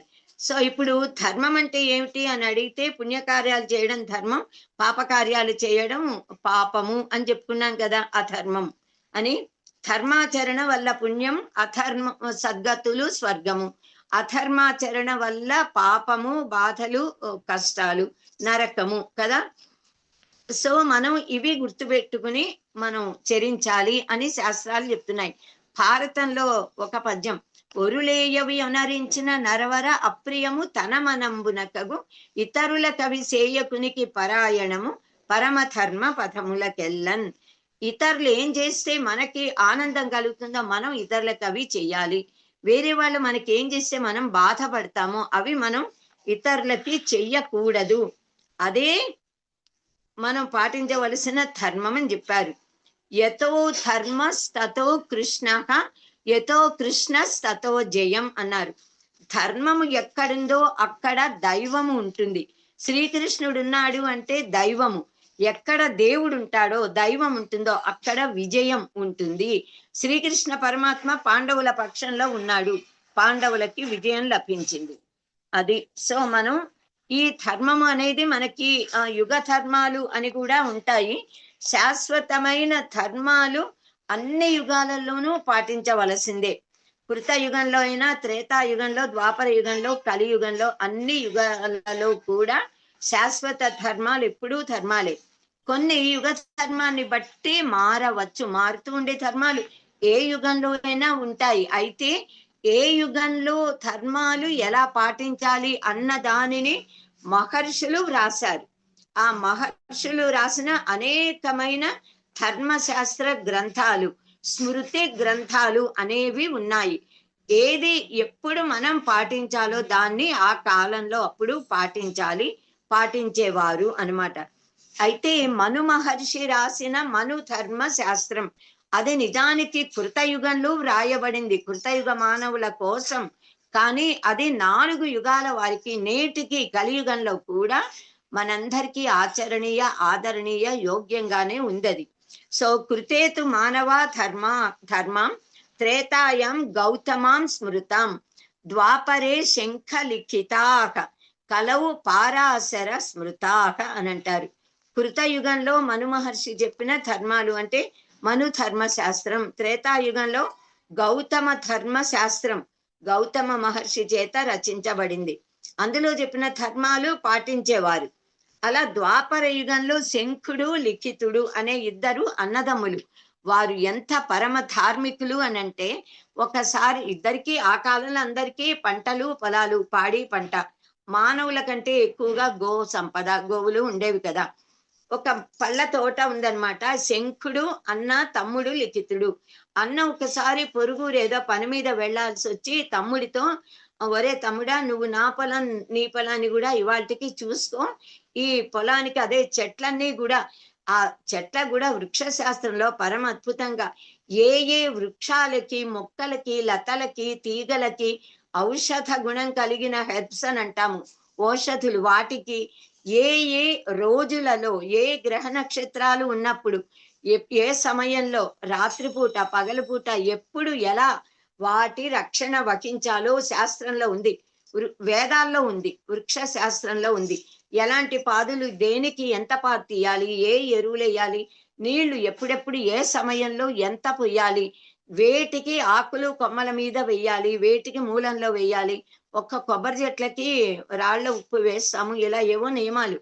వాటన్నిటికీ వాటిని అప్పుడు వాటి చీడపీడలు రాకుండా చూడడం, రక్షించడం, అప్పుడే అవి చక్కగా పెరిగి ఎంతో ఫలాలను ఇస్తాయి మనకి.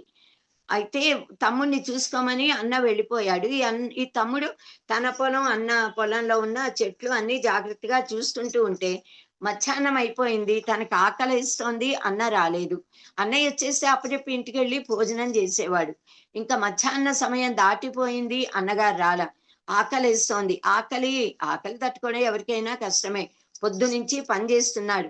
ఇంకా మధ్యాహ్న సమయం దాటాక ఆకలిస్తే తనేమో అన్నగారి పొలంలో ఉన్నాడు ఆ సమయంలో, ఇంకా తన పొలం ఎక్కడో, మళ్ళీ నడిచి వెళ్ళడానికి టైం పడుతుంది. అన్నయ్య పొలాన్ని చూస్తున్నాడు బాగు చేయిస్తూ. ఆకలేసి ఆ అన్నగారి తోటలో ఉన్న చెట్లకి కాసిన ఫలాలు ఓ 2-3 పళ్ళు తీసుకుని తిన్నాడు, కడుపు నిండింది, నీళ్లు తాగాడు, మళ్ళీ పని చేస్తూ ఉన్నాడు. అన్నయ్య సాయంత్రం వచ్చాడు. వచ్చేప్పటికి అన్నగారి కాళ్ళకి దండం పెట్టి, అన్నయ్య, నీకు చెప్పకుండా, నీ అనుమతి లేకుండా నీ తోటలోని నీ చెట్ల నుంచి నేను ఫలాలు తిన్న, ఆకలికి ఆగలేక, కనుక ఈ తప్పుకి నాకు శిక్ష వెయ్యి. నేను నీకు చెప్పకుండా తినడం అపహరించడం దొంగతనంతో లెక్క, కనుక దీనికి నన్ను శిక్షించు, ఈ పాపం పోయేలా అంటాడు. అంటే తమ్ముడు, నువ్వు తమ్ముడివి, నా పొలంలోవిగా తిన్నావు, అది పాపం కాదు. నాకు చెప్పినా చెప్పకపోయినా తండ్రి కొడుకులు ఆత్మావై పుత్రనామాసి ఎలాగో అన్నదమ్ముల అనుబంధం అంతే. అన్నది తమ్ముడు అనుభవించవచ్చు, తమ్ముడిది అన్న నిజంగా అయితే తమ్ముడు అనుమతి ఉండాలట. అన్నగారిది స్వేచ్ఛ అన్నమాట తమ్ముడికి. తల్లిదండ్రుల దగ్గరికి వెళ్ళడానికి పిల్లలకి ఎలాంటి రెస్ట్రిక్షన్ ఎప్పుడూ ఉండదు, నేరుగా వెళ్ళొచ్చు. అలాగే నాది నువ్వు తినవచ్చు, ఇందులో దోషం లేదు, ఇద్దరూ ధర్మాత్ములే అని చెప్తే కూడా కాదన్నయ్య, చిన్నతనం అప్పుడు వేరే, పెద్ద అయ్యాక వేరే. సో నీ అనుమతి లేకుండా నేను తినడం దోషం, ఈ పాపానికి నాకు శిక్ష కావాల్సిందే, లేకపోతే ఈ పాపం పోదు, ఆ పాపంతో నేను ఉండలేను అంటాడు. ఇక్కడ గనక ఒక అద్భుతమైన మాట చెప్తాడు ఆయన, దాన్నే ధర్మశాస్త్రంలో చెప్పారు. ఎప్పుడైనా మనం తెలిసి గాని తెలియక గాని కావాలని గాని తప్పనిసరి అయి గాని ఏవైనా అధర్మాన్ని ఆచరిస్తే ఇక్కడే దాని ఫలాన్ని అనుభవించేయాలిట. ఇక్కడే గనక దాని ఫలాన్ని అనుభవిస్తే ఆ స్వర్గలోకాలకి ఉత్తమ లోకాలకి వెళ్ళాక ఇంకా అనుభవించక్కర్లా. ఈ పుణ్యమైన పాపమైన ఇక్కడి కంటే పరలోకానికి వెళ్ళి అనుభవించాలంటే ఇక్కడ చేసిన చిన్ని పాపానికి ఒక 10 దెబ్బలు కొట్టాలన్నది శిక్ష అయితే నరకానికి వెళ్తే 100 దెబ్బలు కొడతారు. అంత శిక్ష పెరుగుతుందన్నమాట అక్కడ. సో అలా అయితే అన్నయ్య చెప్తాడు, సరే తమ్ముడు, నువ్వు రేపు పొద్దున్నే మన రాజుగారి దగ్గరికి వెళ్ళు, ఆయనకి జరిగింది చెప్పు, ఆయన ఏ శిక్ష విధిస్తే ఆ శిక్ష నువ్వు అనుభవించు, తర్వాత నా దగ్గరికి రా వెంటనే అన్నట్ట. సో అన్నగారి శాసనం పిత్రాజ్ఞ లాంటిది. సరే ఇతను రాజుగారి దగ్గరికి వెళ్ళాడు. రాజుగారు నమస్కరించి, ఈయన మునిపుత్రుడు, ఆయన చాలా గొప్పవాళ్ళు కదా, ఆశ్రమాల నుంచి వచ్చారు అని అంటే, అయితే ఇతనే చెప్తాడు, మహారాజా ఇప్పుడు నేను ఋషి కుమారులాగానో ఆశ్రమ వాసిలాగా రాలేదు, ఒక దోషిగా వచ్చా అని జరిగింది చెప్పాడు. మా అన్నగారి పొలాన్ని సంరక్షిస్తున్నా, మా అన్నయ్య గ్రామాంతరం వెళితే నాకు ఆకలేసి ఆగలేక 2 పళ్ళు తెంపుకుని తిన్నాను, కానీ అది తప్పు, దొంగతనం చేయడం కింద లెక్క. దానిని మా అన్నగారిని శిక్షించమంటే దేశానికి రాజుకే శిక్షించే అధికారం ఉంది కనుక మీ దగ్గరికి వెళ్ళమని చెప్పారు, నన్ను శిక్షించండి అని అడిగితే రాజుగారు చక్కగా ధర్మశాస్త్రజ్ఞులు అందరూ ఉంటారుగా, శాస్త్రం తీసి చూడండి దీనికి ఏ శిక్ష ఉందో అనగానే వాళ్ళు శాస్త్రంలో చూసి ఏ చేత్తో దొంగతనం చేశారో ఆ చెయ్యిని నరికేయాలి అని ఉంది అని చెప్తే, సరే అయితే ఈ లిఖితుడికి భుజం దాకా చెయ్యి నరికేయండి అని ఆర్డర్ వేశాడు ఆయన. సరే తలార్లు వీళ్ళు పట్టుకెళ్ళిపోయారు, ఇతని చెయ్యి నరికేశారు. ఇతను చాలా ఆనందపడిపోయి రాజుగారికి కృతజ్ఞతలు చెప్పేశాడు వేగానే. అక్కడికి వెళ్ళి తలారులు నరకగానే వాళ్ళకి ధన్యవాదాలు చెప్పుకుని అన్నయ్య వెంటనే తన దగ్గరికి రమ్మన్నాడుగా. చాలా సంతోషంగా అన్న దగ్గర ఈ కట్ చేసిన నొప్పి బాధ ఏడవటం లేదు, తన పాపం నిష్కృతం అయిపోయింది అనే ఆనందం. అన్నగారి దగ్గరికి వెళ్ళి మొండి చెయ్యి చూపించి, అన్నయ్య ఇదిగో ఈ చెయ్యి నరికించేశాడు రాజుగారు, ఇప్పుడు నా పాపం పోయి నాకు మనశ్శాంతిగా ఉంది, చాలా ధన్యవాదాలు అన్నయ్య, నువ్వు మంచి సలహా ఇచ్చావు అన్నట్ట అని నమస్కరించాడు అన్నయ్యకి. వెంటనే రా తమ్ముడు దా అని ఇంకో చెయ్యుందిగా చెయ్యి పట్టుకుని అన్నగారి తమ్ముడిని తీసుకెళ్ళి అలా ఆ చెరువులో ఇలా మునిగారు. తమ్ముడిని పూర్తి ముంచుతూ తాను కూడా ఇద్దరు ఇలా మునిగి ఇలా లేచేప్పుడు ఇలా చెయ్యొచ్చేసింది. అది సత్యానికి ధర్మానికి ఉన్న గొప్పదనం అనేది. సో అలా ఈ శంఖ లిఖితులు ఇద్దరు రాసిన ధర్మశాస్త్ర గ్రంథాలని ద్వాపర యుగంలో పాటించేవాళ్ళు. కలియుగంలో మనము ఏది పాటించాలి అని అంటే పరాశర మహర్షి వ్రాసిన ధర్మశాస్త్ర గ్రంథంలో ఉన్న ధర్మాలని మనం పాటించాలి.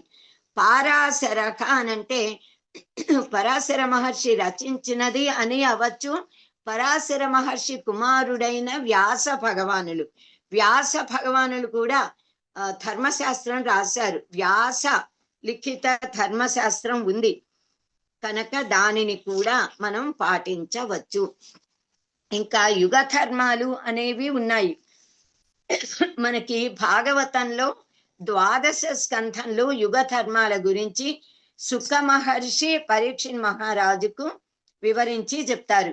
కృతయుగం, త్రేతాయుగం, ద్వాపర యుగం, కలియుగం 4 యుగాలు కదా, ఒకటి తర్వాత ఒకటిగా వస్తూ ఉంటాయి. ధర్మదేవతకి 4 పాదాలు ఉన్నట్లుగా ధర్మదేవత ఒక వృషభ రూపంలో ఉన్నట్లుగా, ఆవు గోమాత రూపంలో భూదేవి ఉన్నట్లుగా మనకి భాగవతంలో చెప్పారు. పృథు చక్రవర్తి ఆయన వేటాడడానికి వెళ్ళి ఈ ధర్మదేవత గోమాత అంటే భూదేవి ధర్మము మాట్లాడుకుంటున్న మాటలు విని కలిపురుషుడు ప్రవేశిస్తున్నాడని గ్రహించి వెంటనే వెళ్ళి కలిని అదుపు చేస్తాడు. కలిపురుషుణ్ణి పట్టుకుని బంధించి, నేను రాజ్యపాలన చేసినంత కాలం నువ్వు నా రాజ్యంలో అడుగు పెట్టడానికి వీల్లేదు, పో ఇక్కడి నుంచి వెళ్ళిపో అంటాట. అంటే మహారాజా ద్వాపర యుగం వెళ్ళిపోయింది, ఇప్పుడు ఇది కలియుగం. కలియుగము అంటేనే నా యుగము, నా యుగంలో నన్ను ఉండద్దు వెళ్ళిపోమంటే ఎలా అంటాట. అంటే నేను ధర్మాత్ముడైన రాజుని, నా రాజ్య పాలనలో నా ప్రజలు బాధపడడానికి వీల్లేదు కనుక నేను పాలించినంత కాలం నువ్వు నా రాజ్యం జోలికి, నా ప్రజల జోలికి వచ్చావు, నిన్ను నామరూపాలు లేకుండా చేస్తా, నువ్వు వెళ్ళిపో, ఇంకెక్కడైనా ఉండు అంటే, సరే అలాగే, కానీ మరి ఎక్కడుండను, నేను ఉండడానికి నాకేమైనా స్థలాలు చూపించండి అన్నట. అంటే సరే అయితే అని, ఎవరైనా దురహంకారం, దురభిమానం, పొగరుమోత్తనం ఉన్న లక్షణాలు ఉంటే, వాళ్ళలోకి గర్వము అహంకారం ఉంటే నువ్వు అక్కడ ఉండు. ఎవరు సురాపానం చేస్తారో వారిలో ఆ తాగుడు ఉంటుందిగా, నువ్వు వెళ్ళిపో, ఆ తాగుడిలోకి దూరిపో, ఆ తాగుడు ఉండే ప్లేసు ఎవరు తాగి తందనాలు ఆడతారో వాళ్ళలోకి వెళ్ళు అని. ఇలా ఇంకొక స్థానం ఇలాంటిదే. అంటే దుర్గుణాలు, చెడ్డ గుణాలు అప్పటిదాకా ప్రజల్లో ఎవరిలో లేవు, తన రాజ్య ప్రజల్లో అస్సలు లేవు. అలా ఒక 4 స్థానాలు ఇస్తాడు. ఆ 4 చోట్లకి నువ్వు వెళ్ళిపోయి ఉండు. జూదము, పేకాట, తాగుడు, వ్యభిచారము ఇవి ఇచ్చాడు. ఇవి వాటిల్లో నువ్వు ఉండు, ఇవి చేస్తున్న వారిని ఆశ్రయించుకుని ఉండు అని. అంటే కలిపురుషుడు ప్రార్థిస్తాట, ఈ 4 నీ రాజ్యంలో ప్రజల్లో ఒక్కళ్ళలో కూడా లేవు, ఉండవు కూడా. ఎందుకంటే నువ్వు ధర్మాత్ముడివి. యథా రాజా తథా ప్రజ. పోనీ నీ రాజ్యం కాక వేరే రాజ్యాలు భూమండలం మీద కలియుగంగా ఎక్కడైనా ఉండొచ్చు, కానీ ఎక్కడా కూడా ఇవి తక్కువే, అప్పటికి లేవన్నమాట ఇవేవి కూడా, దురలవాట్లు. ఇంకొక్క స్థానం ఇయ్యి, నేను వెళ్ళిపోతా, ఇంకా అడగను, ఒక్కటి ఇయ్యి, బంగారంలో నేను ఉండేలా ఇస్తావా అని అడుగుతాట. అడిగితే సరే, అడిగాడు గనక ఓకే వెళ్ళిపో, బంగారము ఉన్న చోట నువ్వు ఉండు, వెళ్ళిపో అన్నట్ట. చాలా సంతోషంగా కలిపురుషుడు వెళ్ళిపోయాడు. బంగారం కోసం, అంటే డబ్బు కోసం, ధనం కోసం, ప్రాపర్టీస్ కోసం, ఐశ్వర్యం కోసమే గొడవలు, దెబ్బలాటలు, యుద్ధాలు, చంపుకోవడాలు, నరుక్కోవడాలు. అలా వీటిల్లో కలిపురుషుడు ఉంటాడు. ఎవరైతే తాగుడు, జూదము, సిగరెట్లు, వ్యభిచారాలు, ధనము, లోపము, ఆ ప్రాపర్టీస్ మీద, డబ్బు మీద, బంగారం మీద అపేక్షలు ఇవి లేకుండా ఉంటారో వాళ్ళని కలిపురుషుడు ఏమీ చేయలేడు, ఎప్పుడు కలియుగంలో కూడా. సో అది. సో మనకి కృతయుగంలో ధర్మము 4 పాదాలతో నడిచేది. తపస్సు, శౌచము, దయ, సత్యము అనేవి ఆ ధర్మదేవత యొక్క 4 పాదాలు. కృతయుగంలో ధర్మదేవత 4 పాదాలతో నడిచిందంటే ప్రజలందరూ కూడా, అందరూ సత్యనిష్ట కలవాళ్ళు, అందరూ తపస్సు చేసేవాళ్ళు, శారీరక మానసిక శౌచం, పవిత్రత, దయా, సత్యము, దయా దాక్షిణ్యం, సత్యాన్ని పాలించడం అనే గుణాలతో ఉండేవాళ్ళు. అయితే కృతయుగం అయ్యేటప్పటికీ తపస్సు అనేది పోయి 3 పాదాలతో ధర్మదేవత ఉంది. త్రేతాయుగం అయ్యేటప్పటికీ శౌచము కూడా వెళ్ళిపోయి దయా, సత్యము ఉంది. ద్వాపర యుగంలో కూడా వెళ్ళేటప్పటికీ దయ కూడా పోయి కేవలం సత్యం అనేది మాత్రమే ఇప్పుడు కలియుగంలో ఉంది. సో ఒక్క పాదం మీద ఇప్పుడు నడుస్తోంది. సో మళ్ళీ మనం కనుక ధర్మబద్ధమైన జీవితాన్ని గడుపుతూ నెమ్మదిగా ఈ ఉన్న ఒక్క పాదాన్ని రక్షించుకుంటూ సత్యాన్ని, వెళ్ళిపోయిన దయని, శౌచాన్ని, తపస్సుని కూడా మళ్ళీ మనం ఆచరణలోకి తేగలిగితే ధర్మము 4 పాదాలతో ప్రవర్తిస్తుంది, మళ్ళీ కృతయుగం అనేది వస్తుంది అన్నది మనం గ్రహించాల్సిన సత్యం. సో శ్రేయాన్ స్వధర్మో విగుణక పరధర్మాత్ స్వనుష్ఠితాత్ స్వధర్మే నిధనం శ్రేయక పరధర్మో భయావక అని పరమాత్మ గీతలో చెప్పాడు. కనుక ఎవరి ధర్మాన్ని వాళ్ళు ఆచరించటమే ధర్మము. అర్జునుడు క్షత్రియుడు కనుక అది ధర్మయుద్ధం కనుక యుద్ధం చేయడం నీ ధర్మం కనుక యుద్ధం చేయని చెప్పాడు, యుద్ధం చేశాడు. సో అలా ఇప్పుడు ఇది విస్తారంగా చెప్పుకున్నాము. తర్వాత పాయింట్ 8వ అనుకుంటా, అసలు ధర్మం యొక్క లక్షణాలు ఏమిటి అన్నది. అంటే ఏ గుణాలని ధర్మంగా చెప్తారు. ఆల్రెడీ మనం కొన్ని గుణాలు చెప్పేసుకున్నాము. ఇప్పుడు దాకా చెప్పినవన్నీ ధర్మం యొక్క గుణాలే.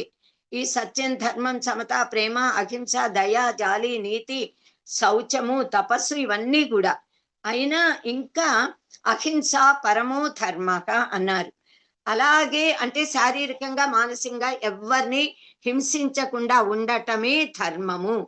అహింస పరమో ధర్మ, ధర్మహింస తథైవచ. అలాగే ధర్మాన్ని రక్షించడం కోసం మనం ఎవరినైనా కొట్టినా చంపినా న్యాయం హంతి న హన్యతే. ధర్మ రక్షణ కోసం ఎవరినైనా చంపవలసి వస్తే చంపినా పాపము రాదు. అందుకే ఒకళ్ళని చంపిన దుర్మార్గుడిని ఉరి తీయమని రాజుగారు శిక్ష వేస్తే రాజుకి ఆ పాపం రాదు. ఎందుకంటే ధర్మాన్ని పాటిస్తున్నాడు ఆయన. పెద్ద ధర్మ రక్షణకి ఒకడు చెడ్డవాణ్ణి శిక్షించడం.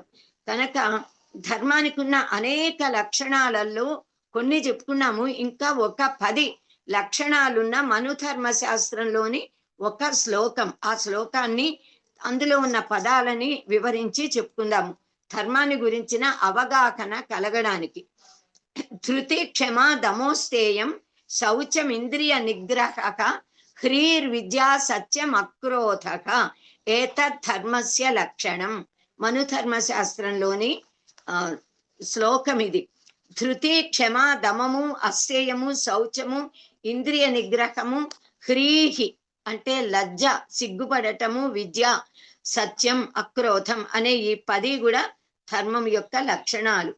సో ఇవి కలిగి ఉండాలి. మనం మనశుద్ధి కలిగి ఉండాలి, యథార్థ జ్ఞానం మనం పొందాలి. సో ధృతి అంటే ఏమిటి అంటే ధైర్యం, పట్టుదల, నిలకడ, స్థిరంగా ఉండటం. ఒక మాట మాట్లాడితే నిలకడగా ఆ మాట మీద నిలబడి ఉండగలగాలన్నమాట. ఏ పని చేయడానికైనా మనం సంకల్పించుకుంటే ధృతి అనేది ఉండాలి. సంకల్ప బలము అని అంటాము దాన్నే. ఈ ఎలాంటి కష్టాలనైనా ఎదుర్కొని నిలబడగలిగిన ఆ ప్రజ్ఞని ధృతి అని అంటారు. ఇంకా క్షమ అంటే ఫర్బీరెన్స్, క్షమ, సహనము, ఓర్పు, తితిక్ష అని అంటాము. మనిషికి ఎదటి వారిలో ఉన్న తప్పులను క్షమించగల గుణం ఉండాలి. ఎవరు ఏ తప్పులు చేసినా కూడా మనం సహించాలి, క్షమించాలి. ఆ క్షమా గుణము వల్ల అందరూ కూడా మిత్రులవుతారు. శత్రుత్వం అనేది ఉండదు. కార్య సాధన కోసం కొన్నిసార్లు ఎన్ని గంటలైనా ఎదురు చూడాల్సి వస్తుంది, తిండి నిద్ర లేకుండా ఉండాల్సి వస్తుంది. అలా ఉండగలిగిన కష్ట సహిష్ణుతని క్షమ అని అంటాము. పగ క్షమతో అణగిపోతుంది ఎప్పుడు కూడా. 3వది దమము. దమము అంటే బాహ్యేంద్రియ నిగ్రహం. నిగ్రహో బాహ్య వృత్తినాం దమ ఇత్యభిధీయతే అని యోగ దర్శనంలో ఒక సూత్రం. శమము దమము. శమము అంటే అంతరింద్రియ నిగ్రహం, మనో నిగ్రహం. దమము అంటే బాహ్యేంద్రియ నిగ్రహం. పంచ జ్ఞానాలని, పంచ కర్మేంద్రియాలని, జ్ఞానేంద్రియాలని నిగ్రహించడం దమము. మనో నిగ్రహము శమము. ఇంద్రియాలు ఎప్పుడూ విషయాల మీద ప్రసరిస్తూ ఉంటాయి, అలా వెళ్ళనివ్వకుండా అరికట్టగలగడం నిగ్రహము. మనస్సు కూడా అంతే. మనస్సు చంచలం. ఆ చంచలమైన మనస్సుని కుదురుగా చేయడం అనేది మనో నిగ్రహం. 4వది అస్తేయము అంటే ఇతరుల వస్తువులని దొంగిలించకుండా ఉండటము. అస్తేయం అంటే స్థేయము, అంటే దొంగతనం అన్నమాట. తనది కానిది తాను పొందాలి అనుకోవడం దొంగతనం. ఇతరుల వస్తువు తీయడమే దొంగతనం కాదు, భావన కూడా దొంగతనమేట. ఎవరిదైనా దొంగిలిస్తే దొంగతనం. సో పరుల ద్రవ్యాలని అపేక్షించరాదు. పరధనే పరయోషితి చ స్పృహ లేకపోవటం అన్నది అస్తేయం. స్పృహ అంటే కోరిక. ఈశావాస్యోపనిషత్తు చెప్తుంది, మా గృత కస్య స్విద్ధనం. ఈ సృష్టి ప్రపంచం మొత్తం పరమాత్మతో నిర్మితం. ఇదంతా పరమాత్మ సొత్తు. కనుక ఏది తినాలి, అనుభవించాలన్నా దాన్ని ముందు పరమాత్మకి నివేదించు. ఆయన అనుమతితో ప్రసాద రూపంలో దాన్ని స్వీకరించు. ఎవ్వరిది దొంగతనం చెయ్యకు. తేన త్యక్తేన భుంజీతాక మా గృత కస్య స్విద్ధనం అని చెప్తుంది ఈశావాస్యం. ఇదం సర్వం యత్కించ జగత్యాం జగత్ తేన త్యక్తేన భుంజీతాక మా గృత కస్య స్విద్ధనం. ఎవ్వరిది ఏది కూడా అపహరించరాదు, దొంగిలించరాదు. 5వది శౌచము. శౌచం ఇంద్రియ నిగ్రహ అని అన్నారు. శౌచము ఇంద్రియ నిగ్రహం 2 పట్టుకొమ్మలు రెండు చాలా ముఖ్యం అన్నమాట మనకి ఈ సద్గుణాలలో. శౌచము అంటే దేవతా శుచి ప్రియాక, పితృదేవతలకి ఇంకా ఎక్కువ, దేవతల కంటే పితృదేవతలకి పవిత్రత, శుచి శుభ్రత, శౌచము చాలా ఎక్కువ ప్రీతి. శారీరక శౌచం, మానసిక శౌచం. అశౌచాన్ని మనం పరిహరించాలి, శౌచంగా శుచిగా ఉండాలి. శుచి అనంటేనే అగ్నిహోత్రుడు. తీర్థోదకంచ వహ్నిశ్చ నాణ్యత శుద్ధిమర్హత అని చెప్పుకున్నాగా. పవిత్రము, పవిత్రీకరించడం. దర్భలు అన్నవి సహజంగా పవిత్రం. అందుకే దర్భలని ఇలా ఇండవము అని అంటారు, చేసి వేలికి పెట్టుకుంటారు కుదురు. సో అది పవిత్రం చేస్తుంది శరీరాన్ని కూడా. ఇంకా 6వది ఇంద్రియ నిగ్రహం, బాహ్యేంద్రియ అంతరింద్రియ నిగ్రహము. ఇది ఇంద్రియ నిగ్రహం అన్నది. సో చిత్త ఏకాగ్రత ఉండాలి, చిత్త చాంచల్యం పనికిరాదు. హ్రీహి అన్నది 7వ లక్షణం. హ్రీ అంటే సిగ్గుపడటం, బిడియపడటం. ఎవరైనా అధర్మ కార్యం చేయడానికి, తప్పు పని చేయడానికి సిగ్గుపడాలి ఎప్పుడు కూడా. కనుక ఆడవాళ్ళకి అత్యంత సహజమైన సౌందర్యాన్ని ఇచ్చేది బిడియపడటం, సిగ్గుపడటం అన్నది. మానవులందరికీ కూడా గౌరవాన్ని కలిగించేది ఈ హ్రీహి అనేది. అంటే మగవాళ్ళు సిగ్గుపడకూడదు అని అంటారు. అంటే అధర్మ కార్యం చెయ్యడానికి సిగ్గుపడాలి, బిడియపడాలి ఏ మానవుడైనా పురుషుడైనా. ఆడవారు అతి సహజంగా పెద్దలను చూస్తే గౌరవంతో బిడియపడి తమ హద్దుల్లో ఉండాలి. పరపురుషులని చూడరాదు, చూస్తే తల వంచుకోవాలి, సిగ్గుపడాలి, మాట్లాడడానికి బిడియపడాలి. అది సహజమైనటువంటి సౌందర్యాన్ని ఇస్తుంది. యాదేవి సర్వభూతేషు లజ్జారూపేణ సంస్థిత నమస్తస్యై నమస్తస్యై నమస్తస్యై నమో నమః. ఆ లజ్జించడం, సిగ్గుపడటం అన్నది దైవ గుణం.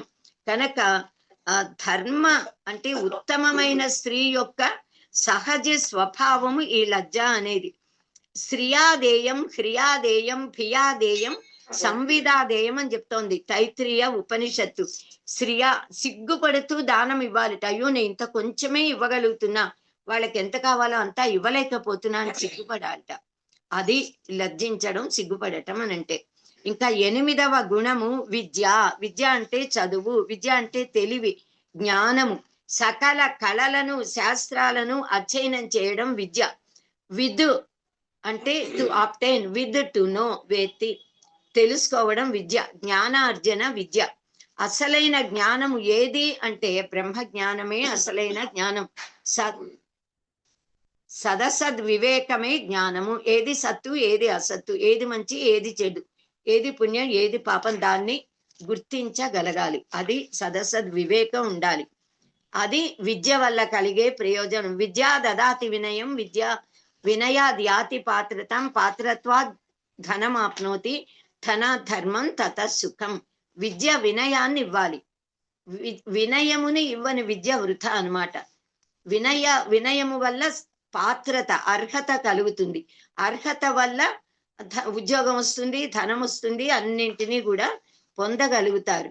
ఈ లోకంలో గౌరవప్రదమైన జీవితం గడపాలి అనంటే జ్ఞానం ఉండాలి, విద్య చదువు అనేది ఉండాలి. అయితే ఉపనిషత్తు, ముండకోపనిషత్తు ద్వే విద్యే వేదితవ్యే పరాచ అపరాచ అని 2 విద్యలు ఉన్నాయి. పరా విద్య, అపర విద్య అని చెప్పింది. వేదాంగాలు కూడా సకల శాస్త్రాలు, అన్ని బ్రాంచెస్ ఆఫ్ ఎడ్యుకేషన్ ఏమేమి ఉన్నాయో అవన్నీ కూడా అపర విద్యలే అని చెప్పింది. మరి పరా విద్య ఏది అంటే పరాయయా తదక్షరమధిగమ్యతే. దేని వల్ల అక్షర బ్రహ్మ జ్ఞానం, పరబ్రహ్మ జ్ఞానం కలుగుతోందో అది పరా విద్య. మా మనవడు వెళ్ళాడు ఇలా. సో అలా మనకి పరా విద్య, అపర విద్య. మనం అందరం కూడా అపర విద్యలు నేర్చుకోవాలి లౌకిక ఆనందమయమైన జీవితానికి. పరా విద్య అనేది మన పరమ జీవిత గమ్యం. ఇంకా 9వది సత్యము. ఈ సత్యం అన్న దాని గురించి చెప్పుకున్నాము, అగాధం అనంతం, ఎంతైనా చెప్పుకుంటూనే ఉండొచ్చు. సత్యము అంటే సత్తు, టు బి, ఉండుట, ఉన్నది ఏదో అది సత్యము. ఆ ఉన్నదాన్ని తెలుసుకోవాలి. ఉన్నది ఏది అంటే ఉన్నది కేవలం ఏకమేవ అద్వితీయం బ్రహ్మ. ఉన్నది నిర్గుణ నిరంజనమైన సచ్చిదానంద పరబ్రహ్మము, అదే సత్. ఆ సత్తుని మనం తెలుసుకోవాలి. అంటే సత్యం వద ధర్మంచర అని వేదం చెప్తోంది, అందుకే మన్ని శాసిస్తోంది అన్నమాట. సత్యము అనంటే ఇంకో ఉపనిషత్ సత్తుచ త్యత్తుచ సత్యం అభవత్ అని చెప్పారు. ఉన్నది త్యత్ అంటే వదిలిపెట్టేసింది, ఉన్నది లేనిది అంటే యా టు గో యాతి అంటే మారేది, కదిలేది, కదలకుండా ఉండేది, మారుతూ ఉండేది, రెండు కూడా సత్యమే అని చెప్పిందనమాట మనకి శాస్త్రం. సో ఆ సత్యాన్ని గురించి మనం సత్తుచ త్యత్తుచ సత్యం అభవత్, రెండింటిని శాశ్వత సత్యాలని మారే సత్యాలని కూడా మనం తెలుసుకోవాలి. ఈ ప్రపంచం మనకి ఇప్పుడు సత్యంలా కనిపిస్తోంది, కానీ బ్రహ్మ సత్యం జగన్మిథ్య అని శాస్త్రం చెప్తోంది. సో దాన్ని తెలుసుకోవాలి, దీన్ని తెలుసుకోవాలి. ఇంకా 10వ లక్షణం అక్రోధ, క్రోధం లేకుండా ఉండడం. కోపము ఎప్పుడైనా వస్తే రావచ్చు, కానీ క్రోధము అనేది అస్సలు పనికి రాదు. కోపం అంటే ఏదో మానవ సహజ స్వభావంతో ఎవరైనా మనకు అపకారం చేసినా, బాధ పెట్టినా, అవమానించినా కోపం వస్తుంది, మనవి లాక్కుంటే కోపం. కానీ క్రోధము అనేది మనిషికి అస్సలు పనికి రాదు. తన కోపమే తన శత్రువు, తన శాంతమే తనకు రక్ష, దయ చుట్టంబవు, తన సంతోషమే స్వర్గము, తన దుఃఖమే నరకమండ్రు తథ్యము సుమతి అని సుమతి శతకంలో చెప్పారు. ఉత్తమే క్షణ కోప స్యాత్, మధ్యమే ఖటికాద్వయం, అథమే స్యాద్ అహోరాత్రం, పాపిస్తే మరణాంతకం అన్నారు. ఉత్తములైన వారికి ఎప్పుడైనా కోపం వస్తే ఒక్క క్షణం గాలి ఇలా దూది పింజలా ఎగిరిపోతుంది అని అంటారు. ధర్మాగ్రహం వస్తుంది ఉత్తములకి, అధర్మాన్ని చూస్తే కోపం, కానీ ఆ క్షణంలో కోపం వెళ్ళిపోతుంది, మనుషుల మీద ఉండదు. మధ్యములైన వారిలో ఖటికాద్వయం, ఒక 24 నిమిషాలు 48 నిమిషాలు ఖటికాద్వయం. ఖటిక అంటే అర్ధ ముహూర్తం, ముహూర్తార్థావశిష్టాయం అన్నారు. ముహూర్తం అంటే 48 నిమిషాలు, అందులో సగం 24 నిమిషాలని ఖటిక అంటాం. ఖటికాద్వయం అంటే 48 నిమిషాలు, 1 గంట సేపు ఉంటుంది కోపం, వెళ్ళిపోతుంది, తర్వాత ఉండదు ఎప్పుడు కూడా. అథములైన వాళ్ళలో స్యాద్ అహోరాత్రం, మాక్సిమం ఉంటే 1 రోజు, 1 పగలు 1 రాత్రి ఉంటుంది, మర్నాడు కోపం ఉండదు ఇంకా ఎవరి మీద కూడా. కానీ పాపిష్టి వాళ్ళు ఉంటారే, పాపిస్తే మరణాంతకం, ఒక్కసారి కోపం వస్తే వాళ్ళు కానీ వీళ్ళు కానీ చనిపోయే వరకు ఆ కోపం అలాగే ఉంటుందిట. కనుక ఈ కోపం అనేది అస్సలు పనికి రాదు. కోపం ఉన్న వాడికి వివేకం ఉండదు. కోపం వల్ల మనిషి జ్ఞానహీనుడైపోతాడు. యుక్తాయుక్త విచక్షణ అనేది నశించిపోతుంది, చెయ్యకూడని తప్పు పనులు చేస్తాడు, పాపం మూటగట్టుకుంటాడు. కనుక ప్రయత్నపూర్వకంగా కోపాన్ని జయించాలి. ఈ 10 కూడా ధర్మం యొక్క లక్షణాలు, వీటిని కలిగి ఉండడానికి మనం ప్రయత్నం చేయాలి. ధర్మజ్ఞులైన పురుషులు ధర్మమునకు కీడు చేయు ధర్మమునెందున్, ధర్మముగా మది దలపరు, ధర్మమే సర్వంబునకు హితంబుగా వలయున్నని మహాభారతంలో ధర్మం గురించి చెప్పారు. అందరికీ మేలు చేసేదే ధర్మము తప్ప ధర్మానికి కీడు చేసే ధర్మము కాదు అని చెప్పారు. ఇలా చెయ్యి అని ఎవరైనా చెప్తే దానివల్ల ఇది నీ ధర్మము చెయ్యి అంటే కూడా దానివల్ల యథార్థమైన ధర్మానికి హాని కలిగితే ఈ ధర్మాన్ని పాటించకూడదు. ఆ ముఖ్యమైన ధర్మమే రక్షించబడటం ధర్మము, సర్వజన హితకరమైనది ధర్మము. సో ఇప్పుడు ధర్మము 8 భాగాలుగా రకాలుగా ఉంటుంది. అవి యజ్ఞము, అధ్యయనం, దానం, తపస్సు, క్షమ, ఇంద్రియ నిగ్రహము, సత్యము పలకడం, అలోభము అనే 8 గుణాలు. వీటిల్లో యజ్ఞము, అధ్యయనం, దానం, తపస్సు ఈ 4 చెయ్యాలి అనంటే యజ్ఞయాగాది క్రతు ఆచరణలకి వస్తువులు కావాలి. అధ్యయనం చేయాలంటే బుక్కు, దానం ఇవ్వాలంటే కూడా, ఇంకా తపస్సు చేయడానికి దండ కమండలాలు పెట్టుకుంటారు. సో వీటికి నిజానికి ఆ మొదటి 3ంటికే ఏవైనా వస్తువులు కావాలి. తపస్సు చేయడానికి ఏమక్కర్లా, దండకమండలం లేకపోయినా కూర్చుని తపస్సు చేయొచ్చు. కనుక మొదటి 3ంటికి వస్తు అపేక్ష ఉంది. తపస్సు, సత్యం, క్షమ, ఇంద్రియ నిగ్రహము, అలోపం ఈ 5ంటికి ఏ ద్రవ్య అపేక్ష లేదు. మనం ఎక్కడుంటే అక్కడ కూర్చుని తపస్సు చెయ్యొచ్చు, సత్యాన్ని పలకచ్చు, క్షమతో ఇంద్రియ నిగ్రహంతో ఉండొచ్చు, లోపం లేకుండా ఉండొచ్చు. ఇవన్నీ కూడా ధర్మాలే. ఇంకా మాతృదేవో భవ, పితృదేవో భవ, ఆచార్య దేవో భవ, అతిథి దేవో భవ, ఇవి మన ధర్మాలు. దైవ రుణం, ఋషి రుణం, పితృ రుణం, భూత రుణం, సంఘ రుణం తీర్చుకోవడం మన కర్తవ్యం, ధర్మం. ధర్మాత్ములకు ధార్మిక ప్రసంగాలు వింటూ ఉంటే శాంతి కలుగుతుంది, ఆనందం కలుగుతుంది. జ్ఞానులైన వాళ్ళు ధార్మిక ప్రసంగాలు చేసి ప్రజలలో ధర్మనిష్ట కలిగించాలి, ధర్మ చైతన్యాన్ని తీసుకురావాలి. ప్రకృతిలో ధర్మము శాంతి వల్ల నెలకొంటుంది. శాంతి వల్ల ధర్మము, ధర్మము వల్ల శాంతి, పరస్పరము. కానీ ధర్మాచరణ వల్ల ప్రకృతిలో, ప్రజల్లో, మానవుల్లో విశ్వశాంతి అనేది కలుగుతుంది. కనుక మనం ధర్మాన్ని పాటించాలి. ఇంకా 9వ అంశము, మనం ఇంతకు ముందు ఇందులో 22 అంశాలు ఉంటాయని చెప్పుకున్నాము. దాంట్లోని ఒక్కటైన షోడశ సంస్కారాలు. రేపటి నుంచి తర్వాత తరగతిలో షోడశ సంస్కారాల గురించి ప్రారంభించి చెప్పుకుందాము. 9వ పాయింట్ ఏమిటి అనంటే, సనాతన ధర్మంలోని అత్యంత ప్రధానమైన అంశములు. ఈ అంశాలలో మొదటిది మహర్షుల చేత అనుగ్రహింపబడిన జ్ఞాన సంపద, ప్రవృత్తి మార్గం, నివృత్తి మార్గం. రెండవది ఈ జ్ఞానరాశి మొత్తం ఉన్న సంస్కృత భాష ప్రాముఖ్యత, అది మనం ప్రారంభంలో చెప్పేసుకున్నాము. మూడవది సత్యాన్ని, ధర్మాన్ని పాటించడం. నాలుగవది పునర్జన్మ సిద్ధాంతం. ఐదవది కర్మ సిద్ధాంతం. ఆరవది దైవ నిర్వచనం, దేవుడు దైవము అంటే ఎవరు, విగ్రహారాధన ప్రాముఖ్యత. తర్వాత ఇంకా సంకల్పం చెప్పుకోవడం ఎలా అన్నది, గోత్రాలు, ప్రవర గురించి, ఇంకా అనేకమైన అంశాలు. అగ్ని ఆరాధన, యజ్ఞ సంస్కృతి గురించి, చతుర్వర్ణ చతురాశ్రమ ధర్మాలు, పంచ రుణాలు, పంచ యజ్ఞాలు, చతుర్విధ పురుషార్థాలు, ధర్మార్థ కామ మోక్షాలు, గోత్రాలు, ప్రవర. తర్వాత గోబ్రాహ్మణ ప్రాముఖ్యత, నిత్య నైమిత్తిక కర్మాచరణ, షోడశ సంస్కారాలు. ఇంకా సనాతన ధర్మంలో స్త్రీలకు ఉన్నటువంటి స్థానము, వేదాల్లో, ఉపనిషత్తుల్లో, మిడివల్ ఏజ్ లో, ఆధునిక యుగంలో మహిమోపేతమైన స్త్రీమూర్తుల గురించి తెలుసుకోవాలి. తర్వాత గురు శిష్య సంబంధము, గురుకుల విద్యా విధానము. తర్వాత కుటుంబ వ్యవస్థ, వైవాహిక బంధ ప్రాముఖ్యత, భక్తి జ్ఞాన కర్మధ్యాన ఉపాసన యోగ మార్గాలు, వాటన్నింటి సమన్వయము. తర్వాత 20వది అనూచానంగా వస్తూ ఉన్న ఆచారాలు, సంప్రదాయాలు, వాటి వెనకాల ఉన్న వైజ్ఞానికత. తర్వాతది పండగలు, వాటి పరమార్థం. ఇంకా 22వది సకల వేదసారమే సనాతన ధర్మము.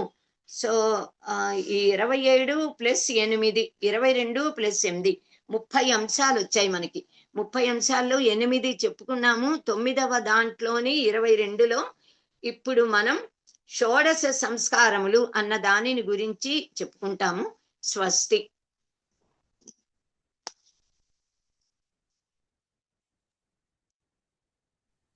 ధన్యవాదాలు గురువు గారు.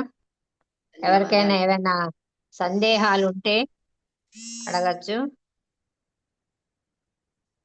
అన్మ్యూట్ చేసుకుని అడగండి, లేదు అంటే ప్రార్థన తర్వాత అడుగుతాం. ప్రార్థన చేసేసి అడిగితే సందేహాలు ఉన్న వాళ్ళు ఉంటారమ్మా, పనులుంటే వెళ్తారు. ప్రార్థన చేసేస్తున్నారు. ప్రార్థన అయినా కూడా రికార్డింగ్ ఉంచండి, డౌట్స్ సమాధానాలు కూడా. రోహిణి కుమార్ గారు ప్రార్థన చేయవలసిందిగా కోరుతున్నారు. స్వస్తి ప్రజాభ్యః పరిపాలయంతాం న్యాయేన మార్గేణ మహిం మహిషాః గోబ్రాహ్మణేభ్యः శుభమస్తు నిత్యం. లోకాः సమస్తాः సుఖినో భవంతు. కాలే వర్షతు పర్జన్యః పృథివీ సస్యశాలినీ.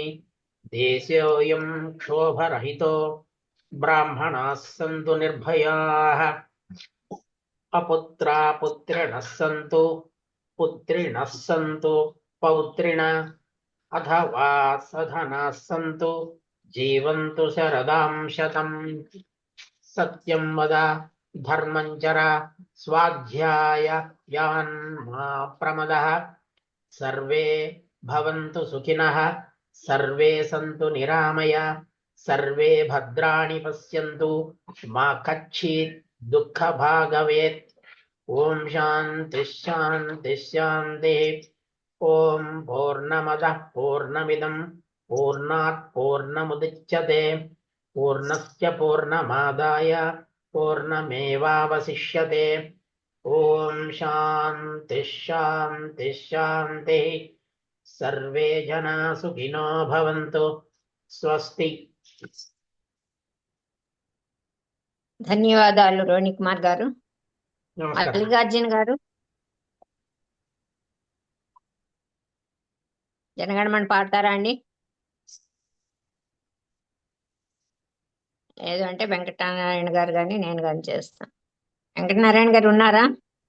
ఉన్నానండి, నేను చేస్తాను. ఓకే, చేస్తానంటే మీరు చేయండి, లేదంటే నేను చేస్తాను. ఓకే.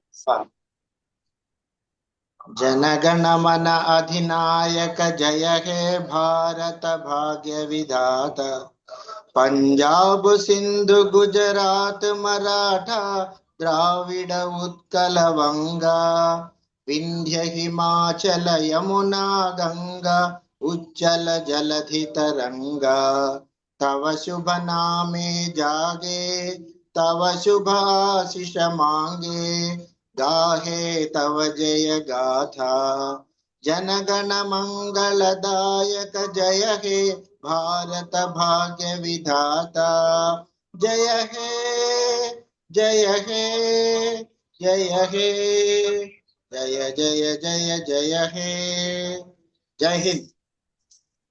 జై హింద్. ధన్యవాదాలు వెంకటనారాయణ గారు. ఎవరికైనా ప్రశ్నలు ఉన్నాయా అండి? హ్యాండ్ రైజ్ చేయండి, అన్మ్యూట్ చేసుకుని అడిగితే గురువు గారు సమాధానాలు ఇస్తారు.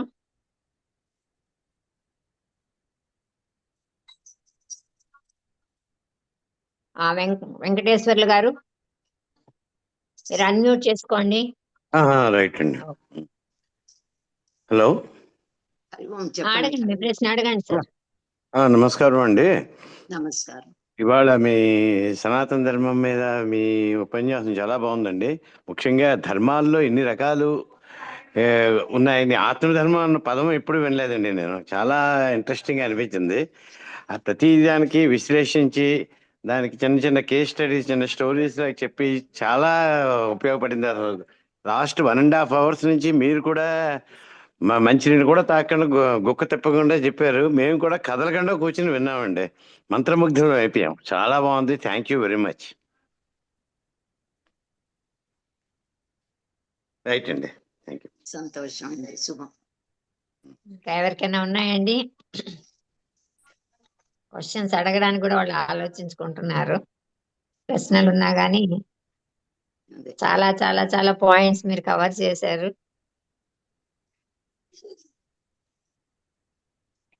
ఇంకెవరికైనా ఉన్నాయండి ప్రశ్నలు?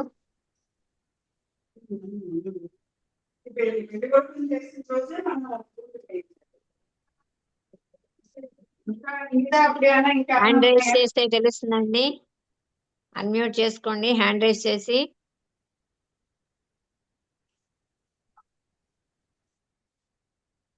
ఎవరు ప్రశ్నలు అడగటం లేదు. క్లాస్ క్లోజ్ చేసుకున్నా. రేపు కూడా మీ క్లాసే కాబట్టి అలాగే బహుశా ఇవాళ మళ్ళీ విని రేపు ఏమైనా అడుగుతారేమో చూద్దాం. అలాగే. రేపు షోడశ సంస్కారాలు ప్రారంభం అమ్మా. ఓకే. ఓకేనండి, ధన్యవాదాలు గురువు గారు. చాలా ధన్యవాదాలు. చక్కగా అన్ని పాయింట్స్ ని ఒక గంటన్నర టైంలో చాలా చాలా బాగా వివరించారు. ధన్యవాదాలు. మళ్ళీ రేపటి క్లాస్ లో కలుసుకుందాం. అందరికీ నమస్కారాలు. శుభం.